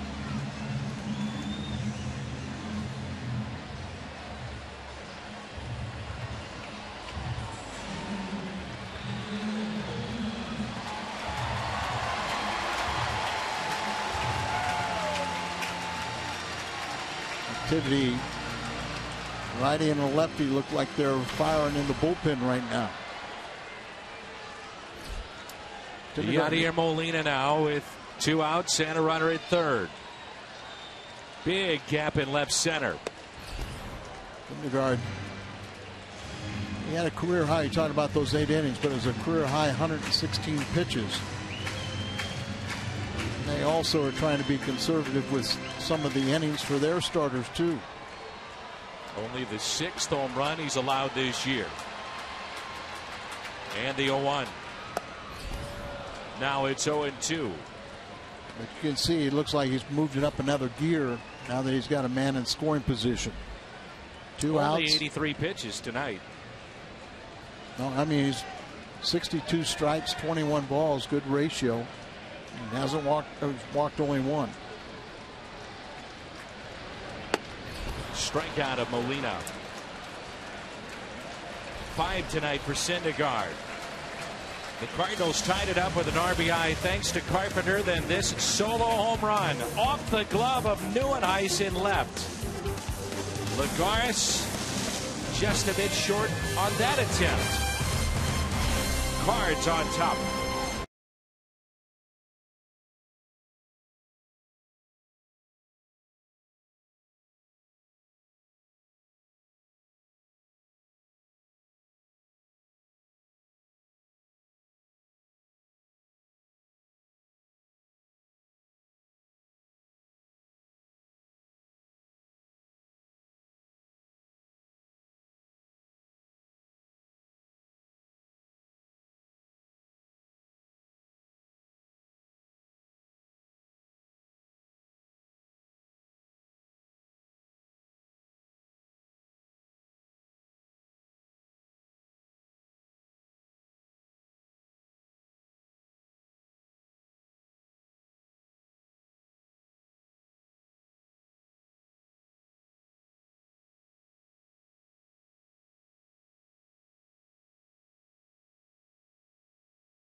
Here off the bat of Johnny Peralta.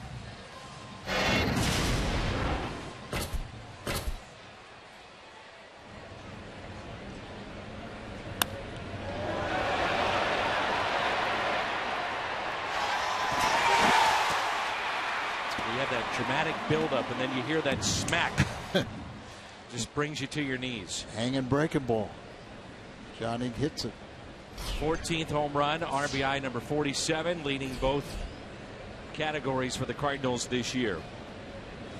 Now on the other side, how about Lance Lynn and what he's done here tonight? Gave up a leadoff homer to Curtis Granderson, and since then he's given up just one hit. He has set down 11 straight. He has struck out 8. Really, it's what he does right now with the lead. He's got to go out there and at least get through this inning.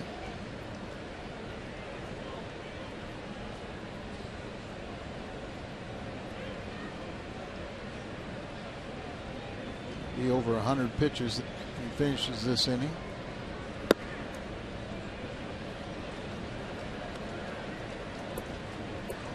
Thing with Lance Lynn, I'm not sure you really worry about that.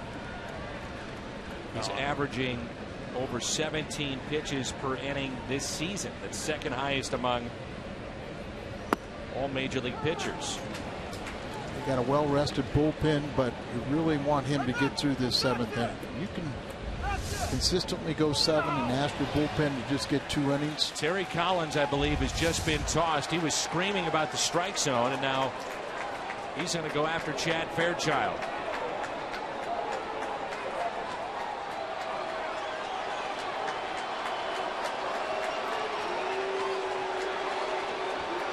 I don't know, Dan, is it you or me, but these umpires seem like they are taking absolutely nothing, and nobody else in the ballpark knows what's going on. We're not hearing him complain about that pitch.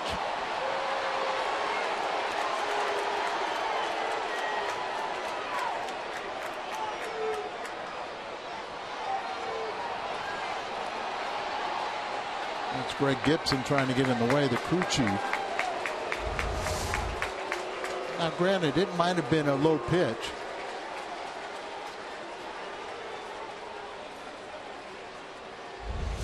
But we've seen a lot worse than that, and I'm sure he was commenting on it, but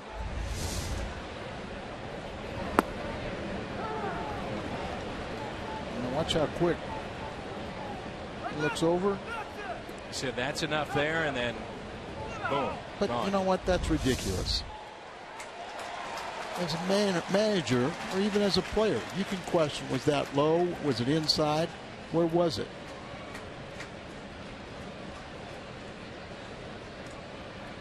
Three-two pitch. Hit in the air, left side, and out of play.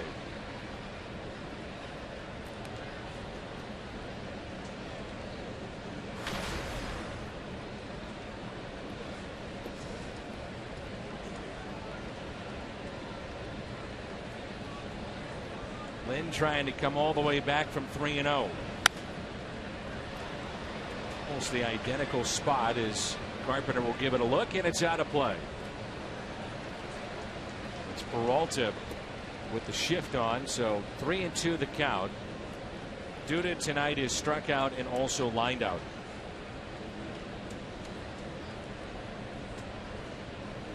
We've seen a lot of short fuses here the last couple of weeks for sure. I mean, really.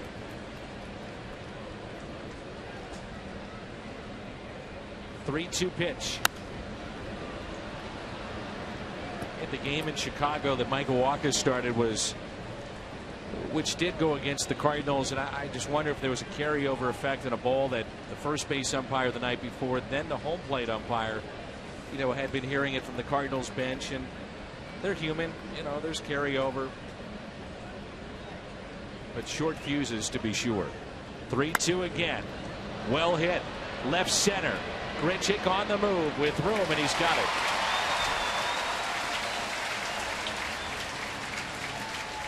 Kids 15 and younger will be able to run the bases, weather permitting, following the Cardinals-Royals makeup game. That's Thursday, July 23rd, presented by Prairie Farms. Remember the original game that was rained out, that was a Sunday, and so we'll do it with the makeup game Thursday, July 23rd, is Seth Maness. I'm sure he enjoyed the All-Star break, or at least his arm did. Is getting loose. I think he went down to Table Rock. So he was going down that area. Big Cedar Lodge. Here's Plawecki, who is lined out to right and also struck out. I don't know if you feel this way, but I'm not saying that Seth Maness is the MVP of the team, but I'm saying he has played a huge role for this team to get where they're at. I mean, he's one of the unsung, not talked about guys, the heroes of the first half, if you will. He's one of them. Well, most definitely. But he's also one of our real concerns. You know, is the overworked of Maness, of Segrist. Schott, he's an old guy. He can handle it. You know, he doesn't stay out there. But also Rosenthal. 2-1 pitch. Line drive into right. Hayward thought about it, keeps it in front. And Plawecki has a single.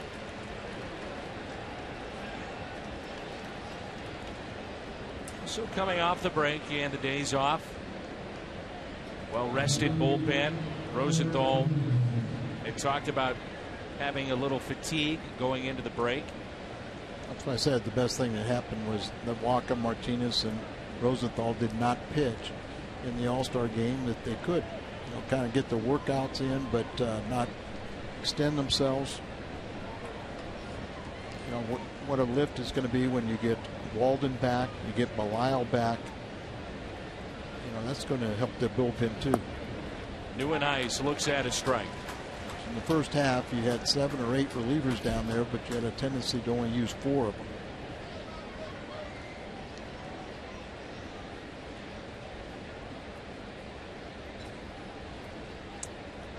NYN 0 for 2 tonight, pair of strikeouts, and lines that into right. Hayward is there, makes the catch. Plawecki back to the bag at first. See, Hayward, sure, a 2-time Gold Glover. Caught the attention here of the Cardinals, seeing these 2 hard hit balls. This pitch up from Lance Lynn. You saw where he wanted it inside, and he left it up over the middle of the plate and hit hard. But you could also see the 2-time Gold Glover, Jason Hayward, out in right field. He saw that ball all the way and was trying to get in position to throw back and turn it into a double play. We're in the top of the 7th with 2 outs and a runner at first. Ruben Tejada will be the hitter, and a pinch hitter is on deck. I believe that is Michael Kadire, who's their big offseason signing, and he's coming off a rough first half. It seems really, especially lately, but Kadire also is a guy that, you know, is a veteran, that he can rise to the occasion, and he, if I'm not mistaken, he hits very well here against the Cardinals and at Busch Stadium.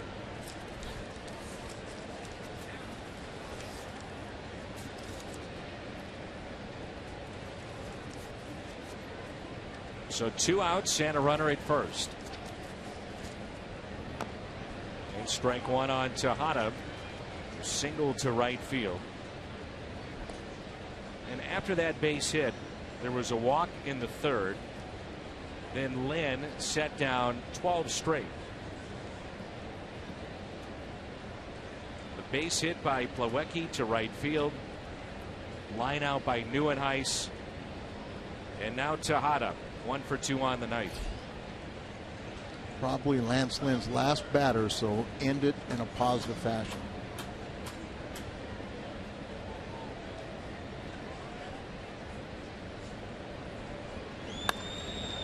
There's 2 pitches in on the hands.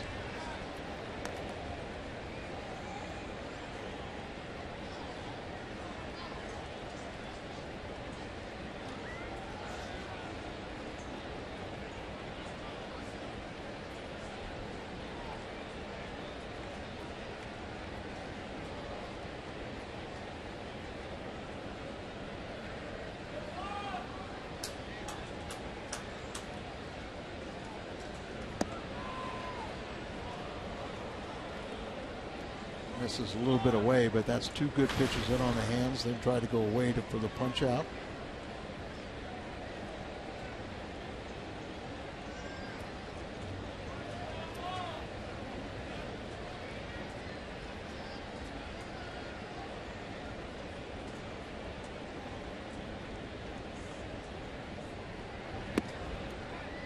2-2.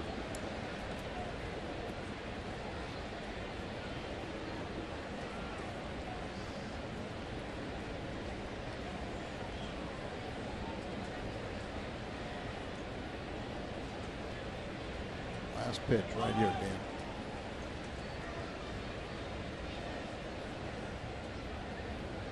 The 2-2. Lynn got him. 9 strikeouts tonight for the big righty of the St. Louis Cardinals. Time to stretch on this Friday night.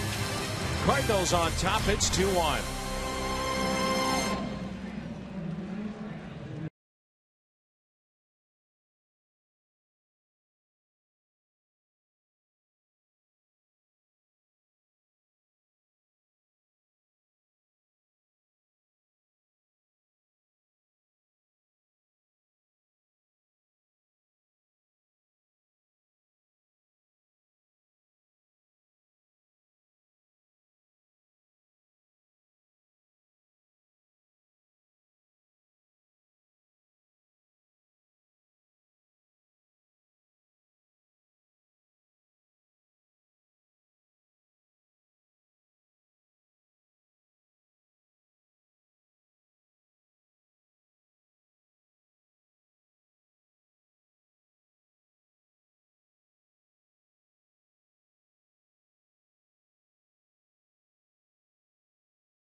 Gateway Honda dealers donate $1,000 to the Make-A-Wish Foundation.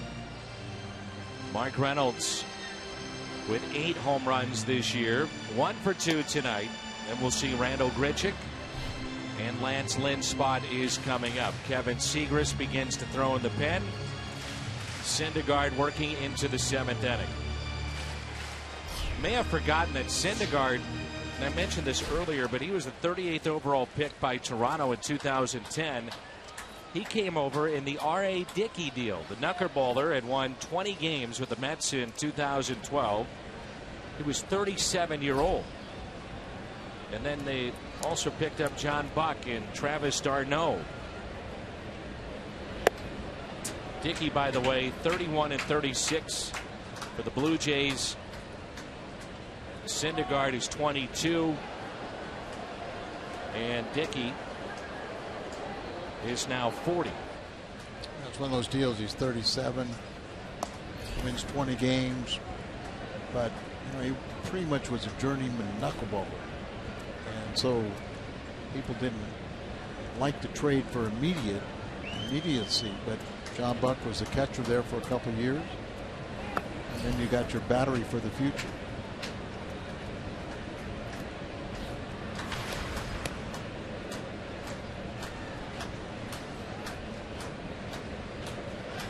Reynolds with a single back in the 3rd. The Cardinals with 5 hits tonight.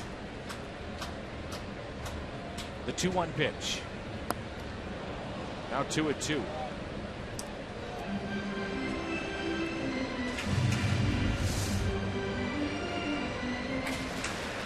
One of the things that Keith Hernandez was telling us about in the last start is he got late in the game. He started really changing speed on his curveball. Popped up to the right side. Duda looking for help. He'll get it with Curtis Granderson. Fox Sports Midwest and the Cardinals bring you the Al Raboski bobblehead. And that's coming up the night of July 24th. The Cardinals host the Braves. Get your tickets, cardinals.com/promotions. Your bobblehead is close to being sold out that night. And a very interesting one is coming up, which is July 31st. It's a Lou Brock bobblehead. They actually have it, you know, it's the trade deadline in Major League Baseball. Oh.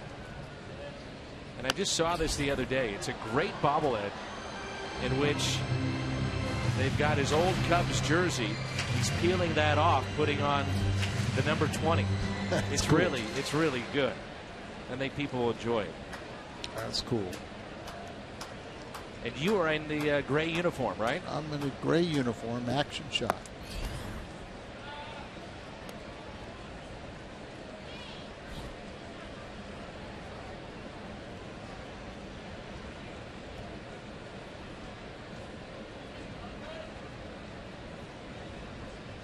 Here's a 1-1 pitch.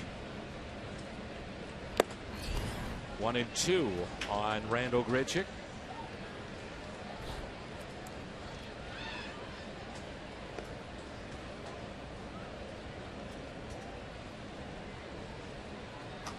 Six-game hitting streak, 2 back-to-back 3-hit games for Randal.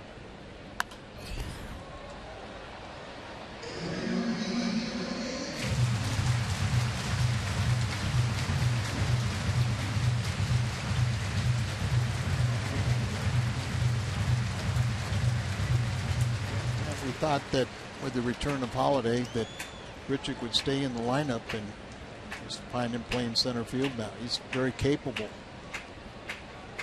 Here's a 1-2. Tommy Pham has moved to the on-deck circle. Segrist is warming up for the Cardinals. Well, Lance did his job. Outstanding start for Lance Lynn. Strikeout of Grichuk, and that's number 6 tonight for Noah Syndergaard. 22nd sellout this year. Crowd tonight of 44,540. 44540. The Plaza Tire Service replay. Strikeout number 6. And it brings in Tommy Pham.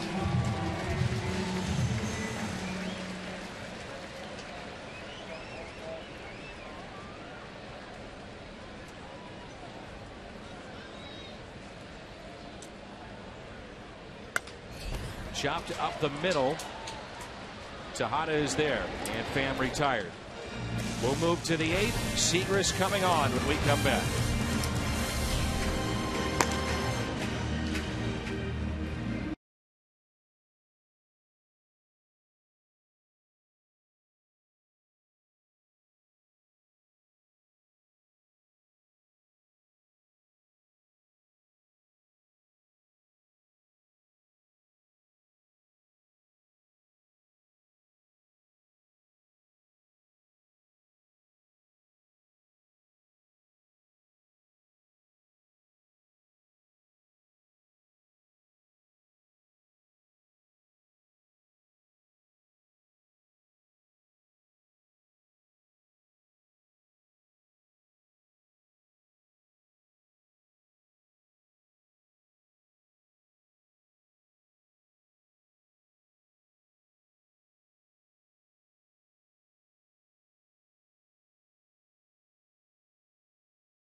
Sports update.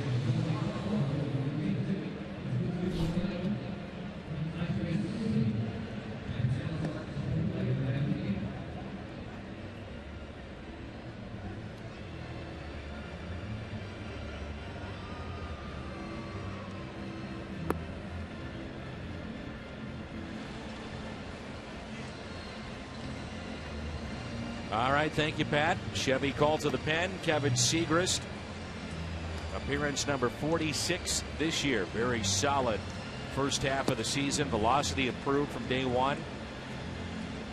He'll deal with a pinch hitter, then the ninth place hitter, and the top of the lineup, with the Cardinals leading by the score of 2-1. Borges will go into center field. And you see Grichuk goes to left field. So that's a good test. Get Holiday back out there and don't push it. Kadire is going to pinch it here. He was the batting champ of the National League back in 2013 when he hit .331 for the Colorado Rockies. And he's hit .351 in 10 career games here at Busch Stadium. But he's really struggled of late. 1 for 5 as a pinch hitter this season. And the 1-0 pitch. Segrist in relief of Lance Lynn. Lynn 7 innings, 1 run, 3 hits, 9 strikeouts, walked 1 and gave up a home run to start the game. But he was good tonight. We mentioned Segrist. This is his 46th appearance, that tied for first in the National League for appearances. He has gotten plenty of work. He's been a big strikeout pitcher. The 2-1. Had him out in front. 2-2. Kadire turned down a 1-year $15 million deal from the Rockies and signed a 2-year $21 million deal here with New York. He's from the Northeast, I believe, New Jersey. And a ground ball that's hit to short. He's actually from Norfolk, Virginia, and very close to David Wright. So that's where the connection. That's my connection. Yeah, I knew he's older than David Wright, but you see the Hyundai pitch arsenal. Got a very good changeup. The slider's effective, but that fastball, and you mentioned it, it just gotten the velocity back that when we first saw him back in 2013, he was unhittable.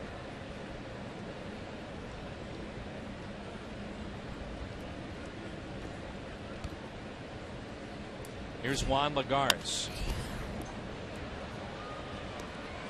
Trying to get him going, and he's hitting in this 9th spot. Came into play tonight. Last 18 games hitting .167, and tonight 0 for 2. In spring training, they were trying to figure out if Lagares or Granderson was going to be the leadoff man. That's right. So now with the pitcher batting 8th, he's the second leadoff man. 0-1 pitch. I guess if you're going to see a team a lot in spring training, it's best not to face teams either in your league or in your division, which, at least if the Cardinals are going to play the Marlins and the Mets a ton, which they do, you know, you're only going to see them 6-7 times during the regular season. Yeah, and then what is it, Houston and Washington? Is that it? The yes. 2 teams? They'll be coming into the Palm Beach area, so that'll help out with not seeing the same guys frequently. Really, it helps with the travel. You know, it's a 2.5 hour bus trip from spring training if you weren't playing the Mets or the Marlins. 0-2 the count. Cardinals leading by the score of 2-1. Got him to reach, and that tailing pitch gobbled up by Colt Wall. 2 down. This copyrighted telecast is presented by the authority of the Cardinals and may not be reproduced or retransmitted in any form. And the accounts and descriptions of this game may not be disseminated without the express written consent of the St. Louis Cardinals. Here's Granderson, who homered on the 3-1 pitch back in the first inning. Walked in the 3rd, struck out on a check swing in the 6th.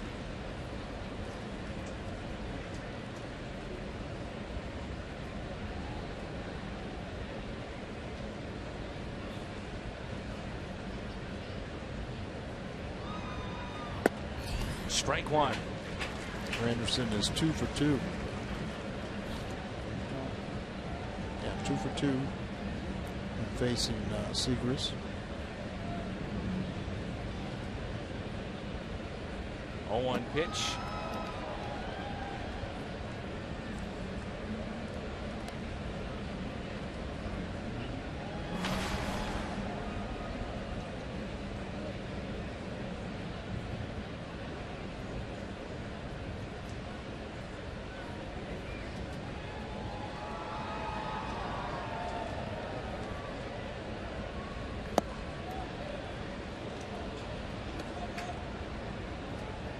So Milwaukee with a 4-1 lead, bottom of the 7th against the Pirates.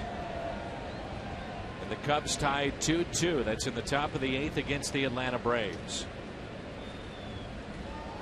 2-1 pitch from Kevin Segrist. 3-1.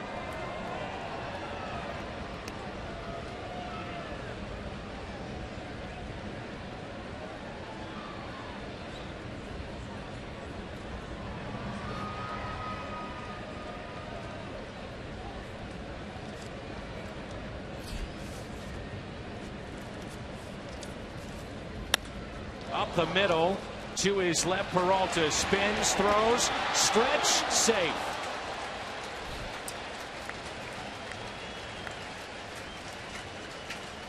Great effort by Johnny Peralta and Mark Reynolds at first base, trying to stretch out, keep his foot on the bag. See him throw from the outfield grass. Who's on the second base side. And there you see Reynolds catches the ball, but he loses contact with the first base bag as he's kind of almost diving for that ball.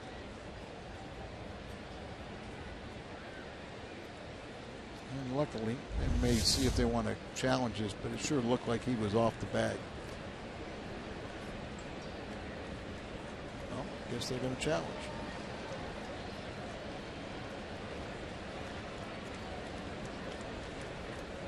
I think David Bell said it's 50-50, and reading his lips, not sure.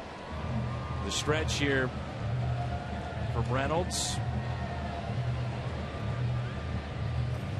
He's off the bag.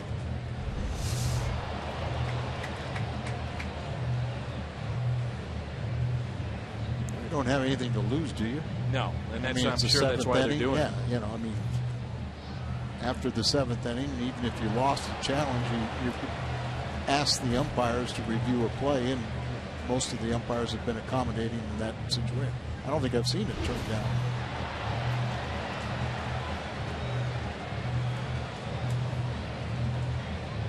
While we sit and wait, this is also a historic day in baseball history concerning Bob Gibson. This date, 1974, Gibson was strikeout number 3,000. Cesar Geronimo did it at Busch Stadium 2. Geronimo of the Cincinnati Reds, and again at the time Gibson was only the second I was to going get to to say 3,000. Yeah, Walter Johnson, big train. Think about that. He was only the second to ever do it. And that just shows you now. I mean, strikeouts have been acceptable. But, you know, great hitters, great home run hitters, you know, would strike out less than 50 times a year. I know a guy in the minor leagues that every year hit 50 home runs, but he struck out 150 times, so he stayed in the minor leagues. Nolan Ryan, 5,714 strikeouts. The great Bob Gibson made history today back in 1974.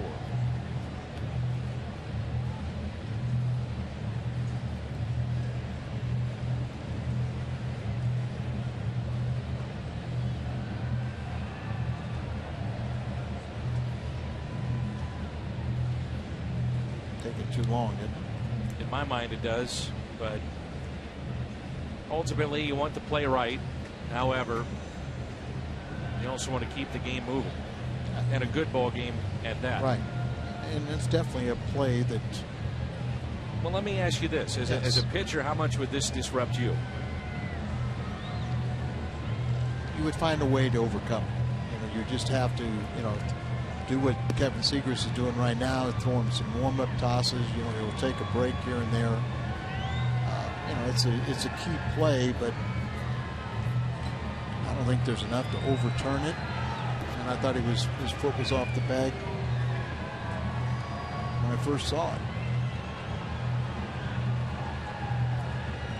Some of the fans just below us a little bit restless and not happy about this. What has been a very well-pitched game on both sides. Decision has been made. The drama has been built. The call is safe.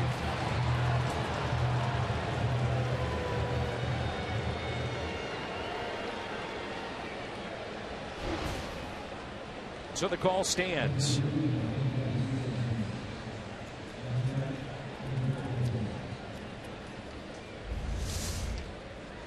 Another look at it here. The stretch by Reynolds. Tremendous stretch. Look at that.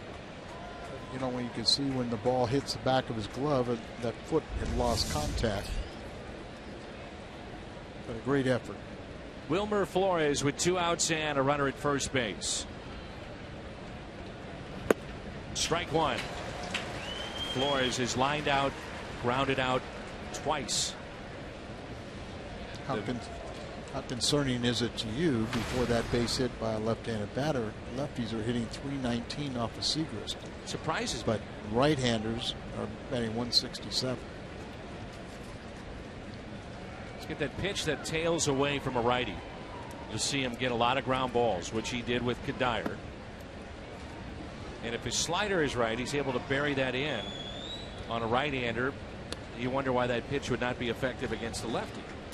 I mean, you'll see that happen with an awful lot of left-handed starters, that they actually have better numbers against right-handed batters. But for somebody that throws as hard as Segrist does and has such a good breaking ball, it is hard to believe. And he has a changeup that he can equalize it too. We just saw it there. 1 ball and 2 strikes. Segrist in relief of Lynn. So there's the numbers that Al was talking about. Lefties at 319, the righties at 167. And the interesting thing is now with the lefty on the mound, they got Schote warming up with Daniel Murphy on deck.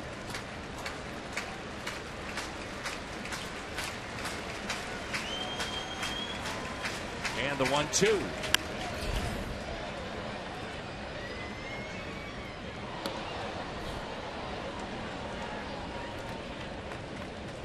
I haven't seen a matchup with a left-handed batter where I'm really saying, you know, I don't like this against Segrist. And I mean, I think it's as time goes on, he'll come up with some little wrinkle, some thing to figure it out. But something you got to be made aware of. On 1-2. Line to foul. I like how going into spring training he was vulnerable to stolen bases. On that last pitch, he had Granderson, you know, very experienced veteran, going back to the bag. He's worked hard on that, and he's figured that part of how to keep runners close at first. And they'll figure out how to get lefties out also.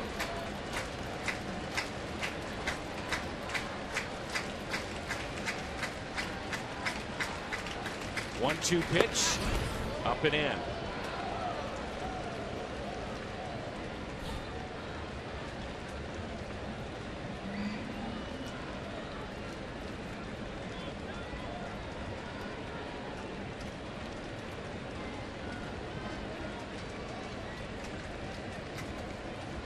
Lead by Granderson, 5 steals this year. The 2-2. Got him. Strikeout for Segrist. Sends us to the home half of the 8th. The Cardinals have a 2-1 lead.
Johnny Peralta with a home run to make it a 1-1 game, and then rather a 2-1 game after Carpenter had grounded out to first to drive in Colton Wong. That made it 1-1 Peralta, then 2-1. So we move to the bottom of the 8th. Left-hander Sean Gilmartin will face the top of the lineup. Colton Wong, Matt Carpenter, and Matt Holliday for St. Louis. Rosenthal, that's a good sight as he's getting loose in the pen. Cardinals had those 2, and I mean tough games to finish up the first half of the season. That's a base hit into center field. They had 2 extra inning leads in each game. And it's the first time that the Cardinals had ever lost consecutive games in that manner. That's amazing. Really? That all the games played. Exactly. That's hard to believe.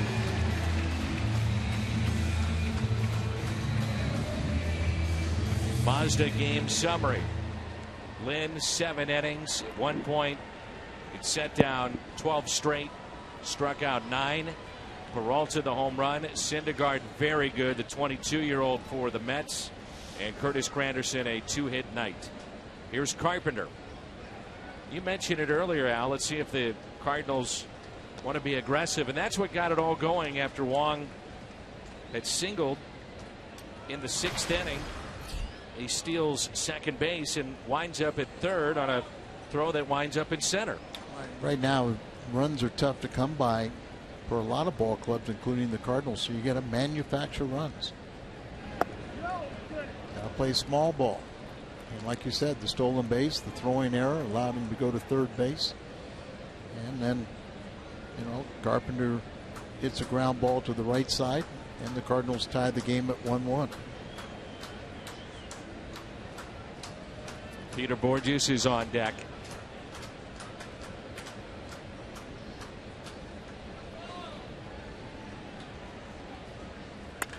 Carpenter drives it into right, a sinking liner caught by Curtis Granderson. St. Louis Cardinals baseball on Fox Sports Midwest is brought to you by Budweiser. Make a plan to make it home.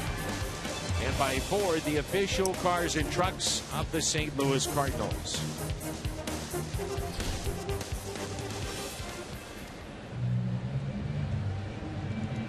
That'll be it for the left-hander. To the bullpen they go. We'll tell you about the change when we come back.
And the 2-1 lead and a ChooseNissan.com drive of the game off the bat of Johnny Peralta. This is in the 6th inning. Off the glove of Kirk Neuenhuis. Just got enough. And Peralta with that home run, number 14 this year. ChooseNissan.com drive of the game. Peter Borges will bat against Enzo Robles, his 27th appearance. Robles recalled on June the 20th from Las Vegas. He was a starter up until last year when they converted him to a reliever. Check on Colt Wong. Robles has allowed 2 earned runs in his last 9 in the 3rd innings, skating to June 14th. Righties are hitting 220 against him, lefties 206.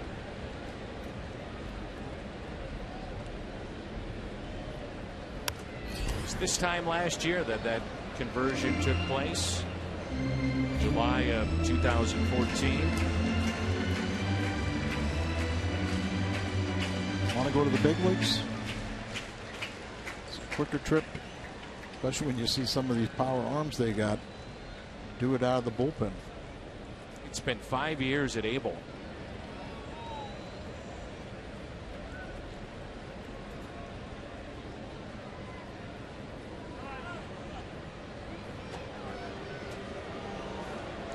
Parts of 4 years in the rookie league. He's only 24 years of age right now.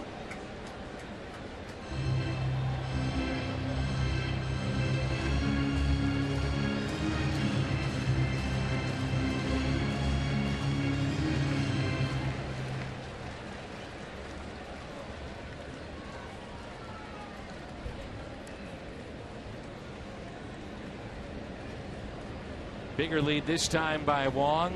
Leaning, not running. Pitch taken for a ball. 1 ball, 1 strike. It's good to see Matt Holliday back in the lineup tonight. He went 0 for 3 in his return. First time up, hit one to deep left center field. Then he popped out to second, grounded out to second sharply, but back in the lineup. Psychologically, that's a big lift. 1-1 pitch. Fouled back, 1-2. Talked to John Jay today. He said he's making progress.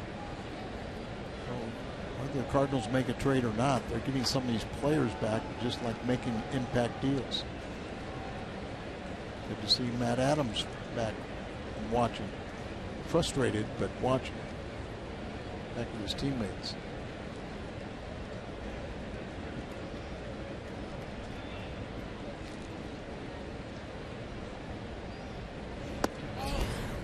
Just missed. 2-2.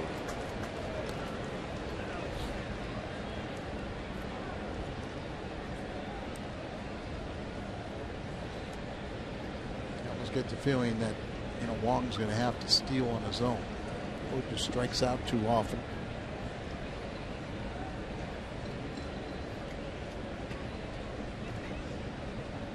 The 2-2.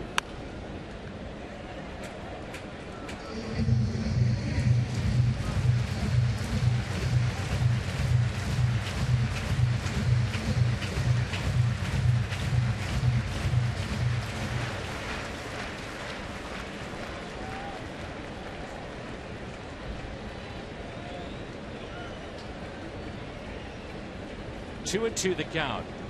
Will they start the runner? Wong picked up steal number 11 earlier in the game, not running, and the pitch is hit out to center field. Lagar is back over his head. Watch these two fly. Wong racing to third. They'll wave him in. Play at the plate. He's safe. Borges drives him in. Back to the bag at second and safe. 3-1 Cardinals. Notice that man Granderson, the right fielder, took the throw at second. There's a place where everybody can move and rotate, but very rarely will you see an outfielder get involved like that, and I applaud him for doing so. They were playing shallow and they got burnt. That ball went over the head of Lagares, and then it's off to the races for Colton Wong. Lagares got a strong throw. He got into the cutoff man, and the throw was too much for young catcher to handle. But Robles was backing up the play. Borges had thoughts of going on to third base, but then he saw that the pitcher had backed up. He threw it into second base, and it was the right fielder that received the throw. Here's Johnny Peralta.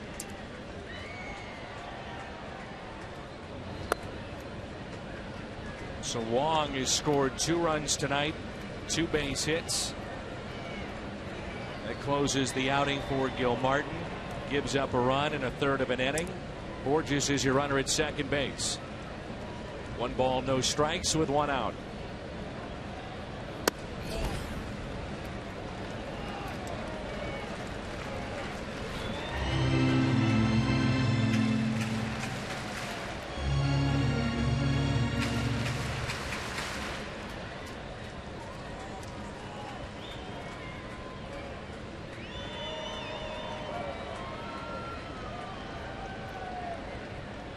The 2-0.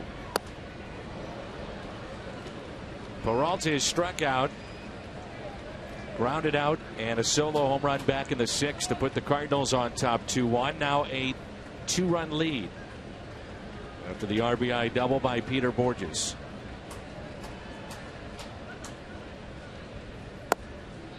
So one thing about Lagares that we saw in spring training and have seen at Citi Field, he will play very shallow at times, really shallow. Yeah, and he got burned playing shallow against Borges.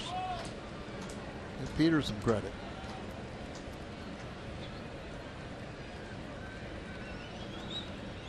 And the 2-2. Peter is running in a ground ball to second.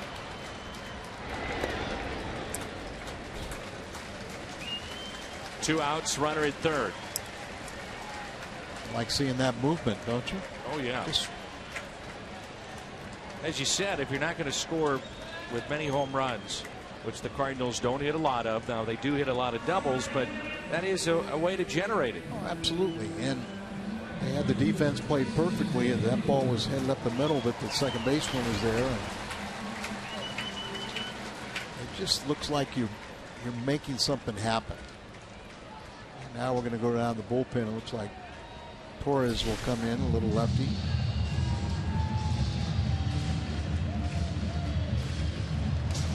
Guerin is the acting manager, and he's had managerial experience himself.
And for those that don't know the story behind it as to why he wears the padded cap, first ever to do so in Major League Baseball. He was a member of the Tampa Bay Rays at the time in 2013 when Alex Cobb, his then teammate, was on the mound. He faced Eric Hosmer of the Royals, a liner back up the middle, hit Cobb in the head. Cobb went down. He was motionless for a very long time, and it scared him to the point that he said, I'm going to go ahead and wear this cap. I understand it doesn't look like the traditional cap, but I feel protected, and I hope more players follow suit, and I could care less what others think about it. So that's why he wears it. His original cap is actually at Cooperstown. It was nearly a wild pitch. His last win was a year ago in August at St. Louis. Lefties are hitting .271 against him. Righties 161. He's had trouble 50% of retiring first batters faced, and that's key when you're a reliever. Here's a 1-0 pitch. Jason Hayward tonight, single and a triple.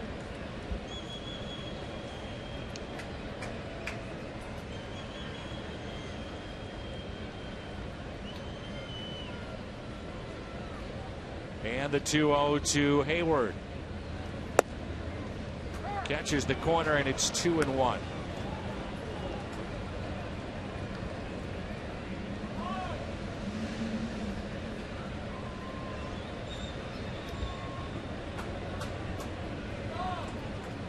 The protective face gear for Jason Hayward, the headgear for Torres.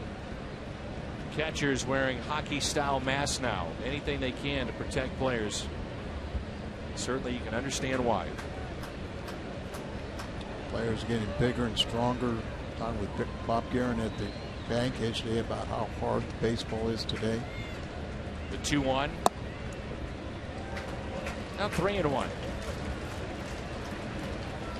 Milwaukee in the bottom of the 8th, a 4-1 lead over Pittsburgh. Atlanta and Chicago tied 2-2, and that's in the bottom of the 8th. Borges is your runner at third base. The 3-1 pitch.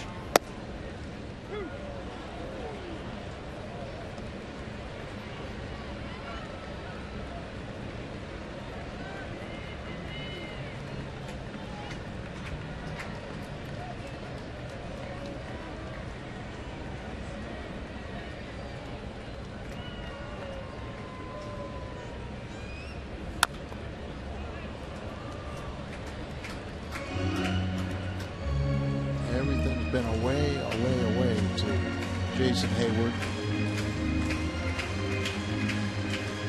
But when you've been hit in the face like he has, you're a little guarded about going across that plate and trying to reach a ball outside. Molina is the batter on deck. Count is full on Hayward. Big gap in right center.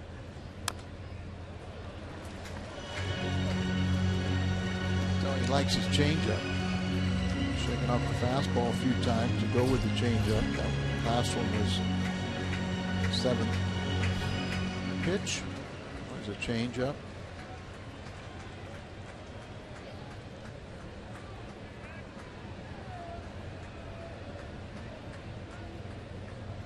The 3-2 pitch.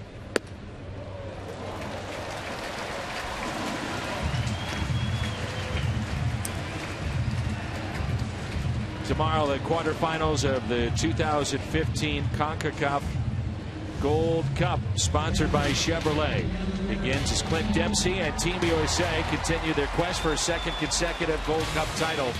They'll take on Cuba. Coverage begins at 3:30 on your local Fox station and streaming live on Fox Sports Go.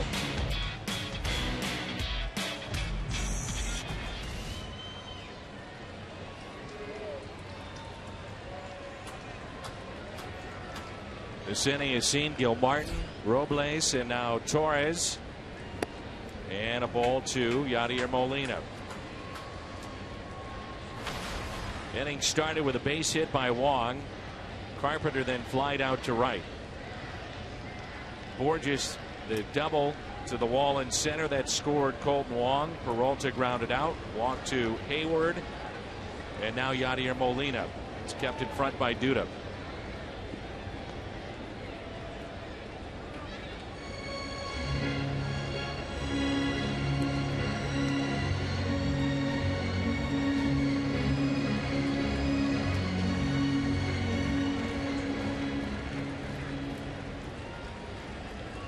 Cardinals about hit the Mets 7-4. They lead it 3-1. Trying to pad their lead.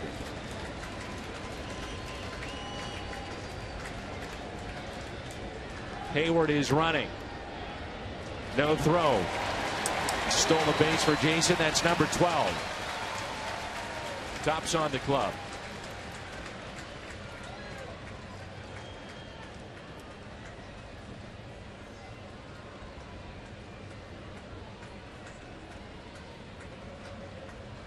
Got Rosenthal warming up, and even if the Cardinals got a couple runs that took this away from being a save situation, you may want to see him pitch anyway for Monday off. See how he's feeling.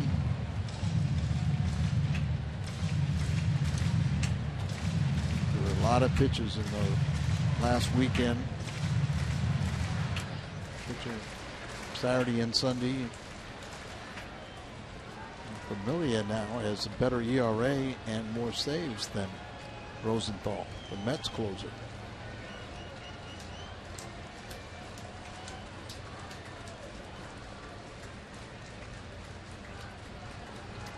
A 2-1 pitch to Molina.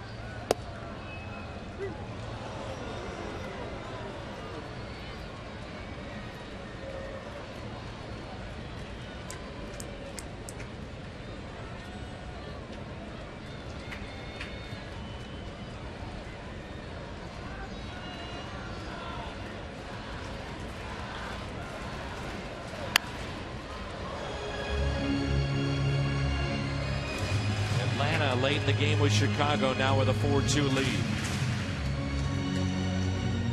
If Atlanta could hold on, Milwaukee 4-1 lead over Pittsburgh. Those two teams hold on, and the Cardinals hold on here. It would drop Chicago 9 out, Pittsburgh 3.5 back. Yeah, I mean, it was a great series Pittsburgh had against St. Louis, but there's so many games left, you can't get too excited. The 2-2. And Molina hits it in the air into shallow right. There's Curtis Granderson, and he makes the catch. Peter Borges with an RBI double. Save situation, 3-1 Cardinals as we head to the ninth.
Series against the Pirates for the Cardinals as a whole, and a couple of tough outings for Rosenthal. He'll try to regroup. He's 26 of 28 in save opportunities.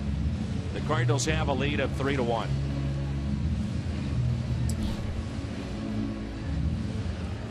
And the lineup that he'll face will be Murphy, Duda, and Plawecki.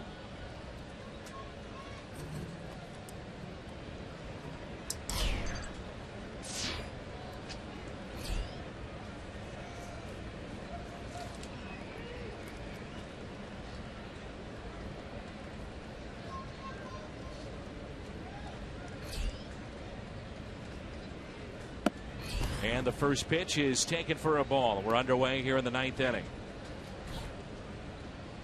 Long half inning to sit there and get loose. Oh, he's plenty loose. 2-0. You want to see him start throwing strikes. And I think the thing that you had to appreciate about Rosenthal is the difference, what he did in the first half at home as opposed to last year. Different pitcher, night and day. Murphy lines it into right. There's out number 1, swinging away on 2-0. Dan, there's the difference too. When you're walking guys, the first batter you face, it's hard for your defense to help out. But here you throw a strike, and even though the ball was well struck, it was right at one of your fielders. So I think that'll gain a lot of confidence right there. Here's Lucas Duda, hitless tonight. They'll put the shift on for him. And remember, Terry Collins was ejected.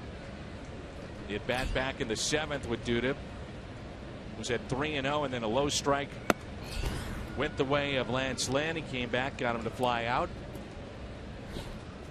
It's been a frustrating night offensively, undoubtedly, for the Mets. They've said that a lot this year. You know, you're looking at a team that gets a tremendous outing again from Noah Syndergaard, their starter. They generate, though, just 4 hits. Syndergaard, 7 innings, 5 hits. Gave up just 2 runs. And yet, only 4 hits. And their fan base is clamoring for a move, something. Do something with the offense. But this is night in and night out, many times with the Mets. Yeah, and a lot of times your fan base wants you to do something, but in order to get something in return, you have to give up something you don't want to give up, and that's a great young pitching. 1-2 pitch. Hit out of play.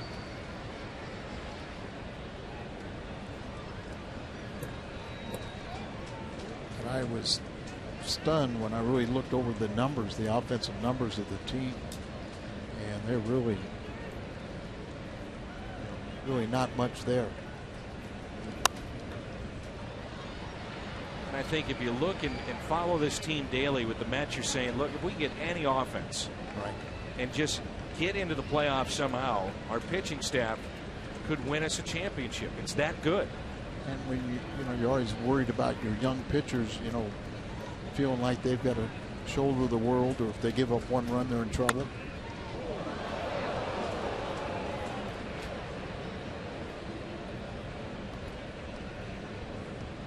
Jacob deGrom there.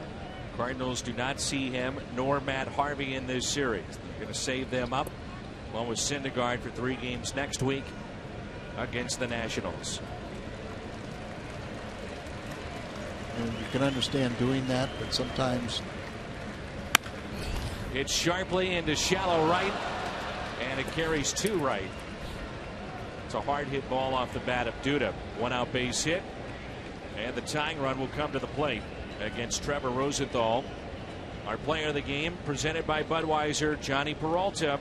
His solo home run back in the 6th put the Cardinals on top 2-1 after a Carpenter RBI.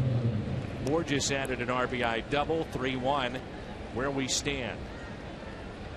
Plawecki has 2 home runs this year. Mets were really concerned that he may have been dealing with vertigo. This is about a month and a half ago. They figured out that it was more sinuses that he was dealing with. As Wong goes out and can't make the play. Duda to second base and on his way to third, and he'll stop there.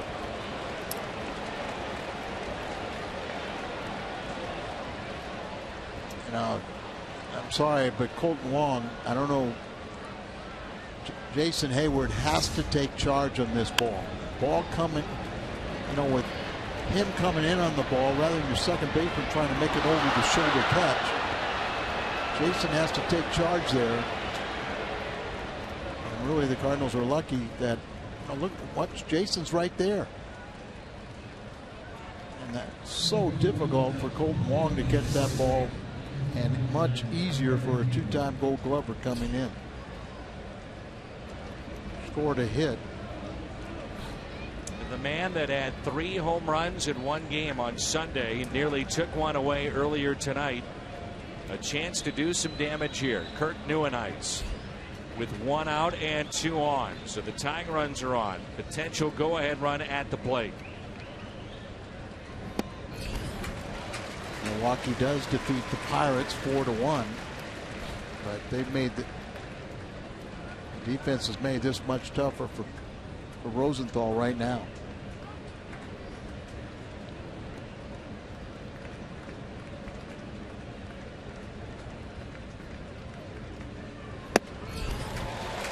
Six on the gun, no balls, 2 strikes, and he's been way late on the first 2 swings against the fastball. Neuenhuis did hit the 3 home runs on Sunday, but he's batting .137. Well, if you'd be doing him a favor if you threw him a changeup here. Right, to speed up his bat. So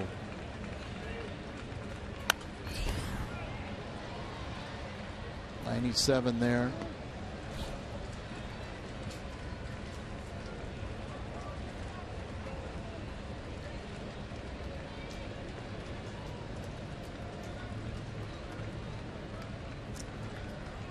Neuenhuis is yet to hit into a double play this season. And now Yachty wants to talk it over with no balls, 2 strikes.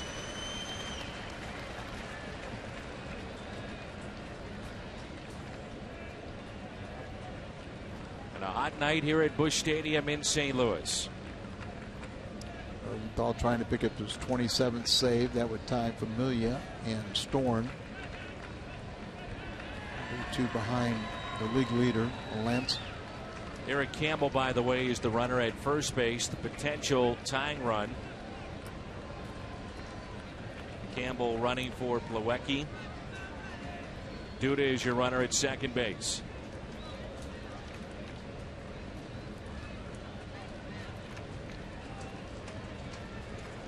Big gap in right center field. Hit out of play.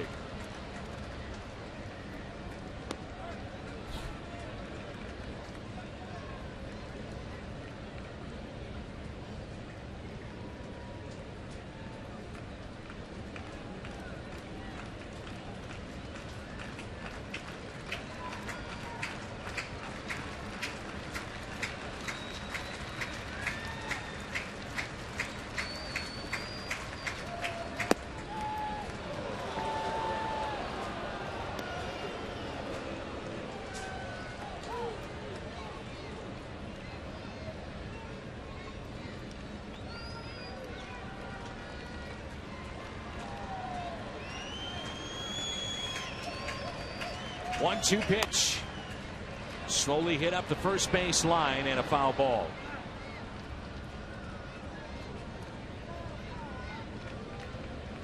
One thing I've been watching here on this hot night, the velocity of Trevor Rosenthal. And if you go back to last year when he was used a lot, he wasn't at his typical what we've seen this year, 98, 99, sometimes 100. And tonight he's been around 95, 96. Right. And usually when he had numerous days off is when you got that high velocity. But just something to keep an eye on. Yeah, and I mean it's something too where after being used so much on Saturday and Sunday, complained a little bit about stiffness. Got him on the 1-2. He struck him out with a changeup. Quite a few changeups right there at the end that finally gets him to go. He has so many different weapons. And pretty good pitch down and away, but it's hitting 137. Ruben Tejada and the fans come to their feet. Anybody with a bat you have to have respect for, but some you just don't have to say I have to make a blatant mistake for him to hurt you. 2 outs, 2 on. Here in the top of the ninth.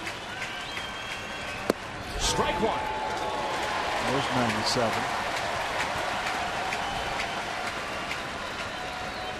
Cardinals trying to snap a 3-game losing skid here tonight. It'd be the first team in the major leagues to 57 wins.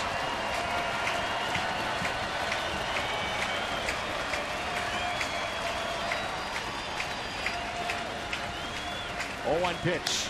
And the Mets down to their final strike.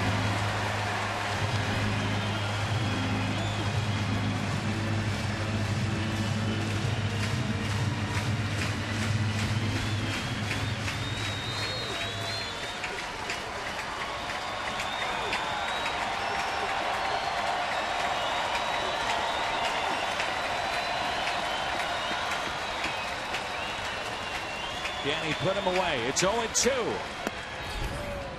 A pitch at 97, taken high, 1-2 the count. All right, get him to chase. Cardinals trying to win this game for Lance Lynn. Went 7 innings. He pitched well. Segras the 8th. Now Rosenthal here in the 9th.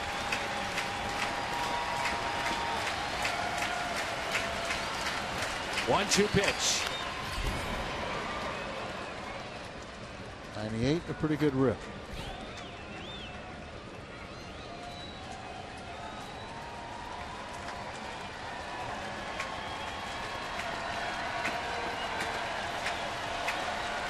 I've seen enough baseball for tonight, haven't you? Let's end it on this one.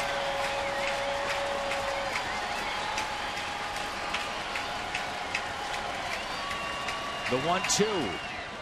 And now runners advance to second and third. A base hit could tie this game up. Wild pitch.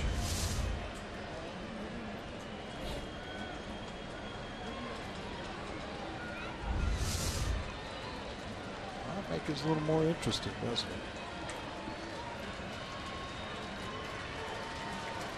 Got that pitch count up to 23 pitches this inning for Rosenthal.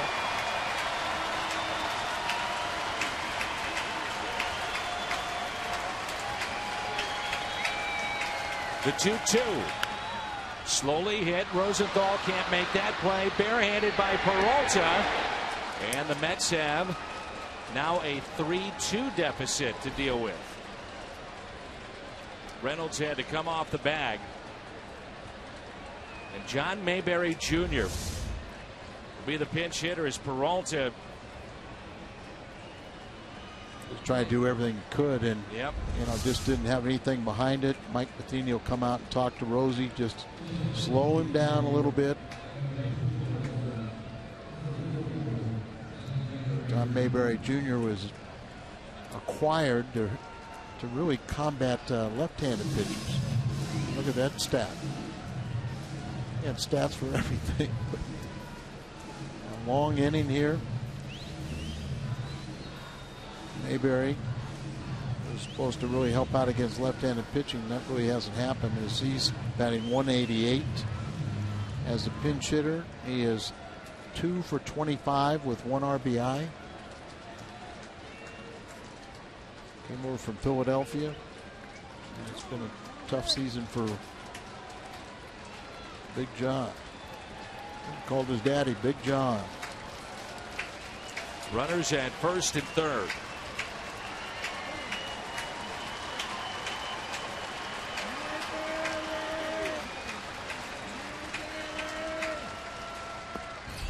Ball one. 080 with 8 strikeouts as a pinch hitter this season. 2 for 25. And that was his strong point. In his career, he's a .263 pinch hitter. 7 home runs, 22 RBIs, 14 walks. One ball, one strike.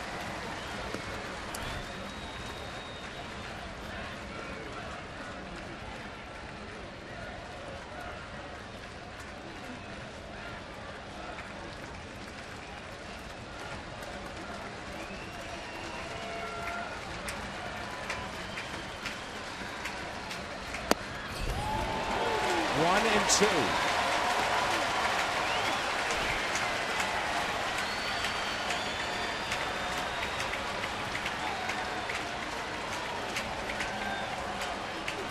And again, the Mets down to their final strike.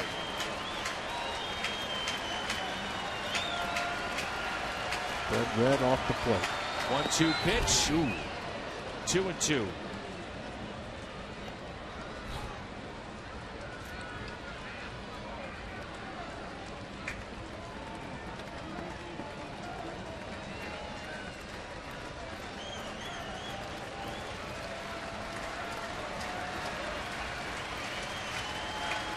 On 2-2. Mayberry gets a piece to stay alive.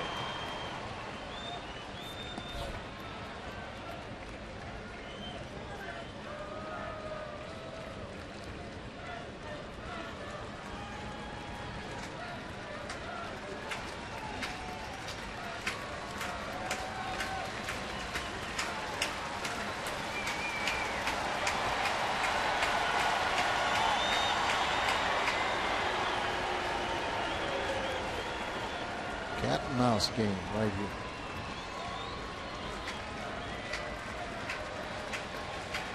Trying to end it here.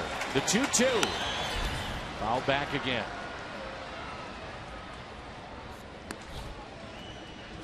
Let's go up the ladder with him, but don't want to risk overthrowing a ball and a wild pitch. 30 pitches.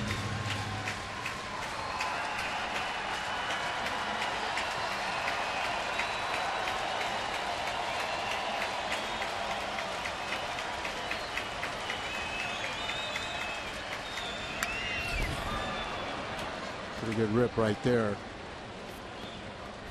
98 up. Thought he'd be able to throw it by him, and starting to get a better time.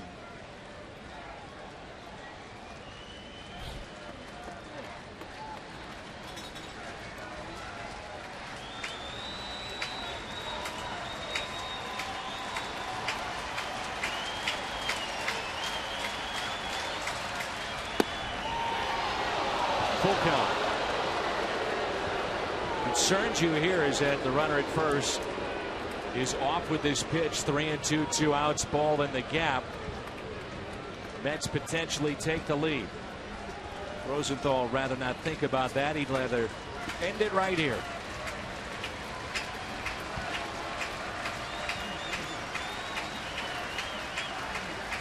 The 3-2 pitch.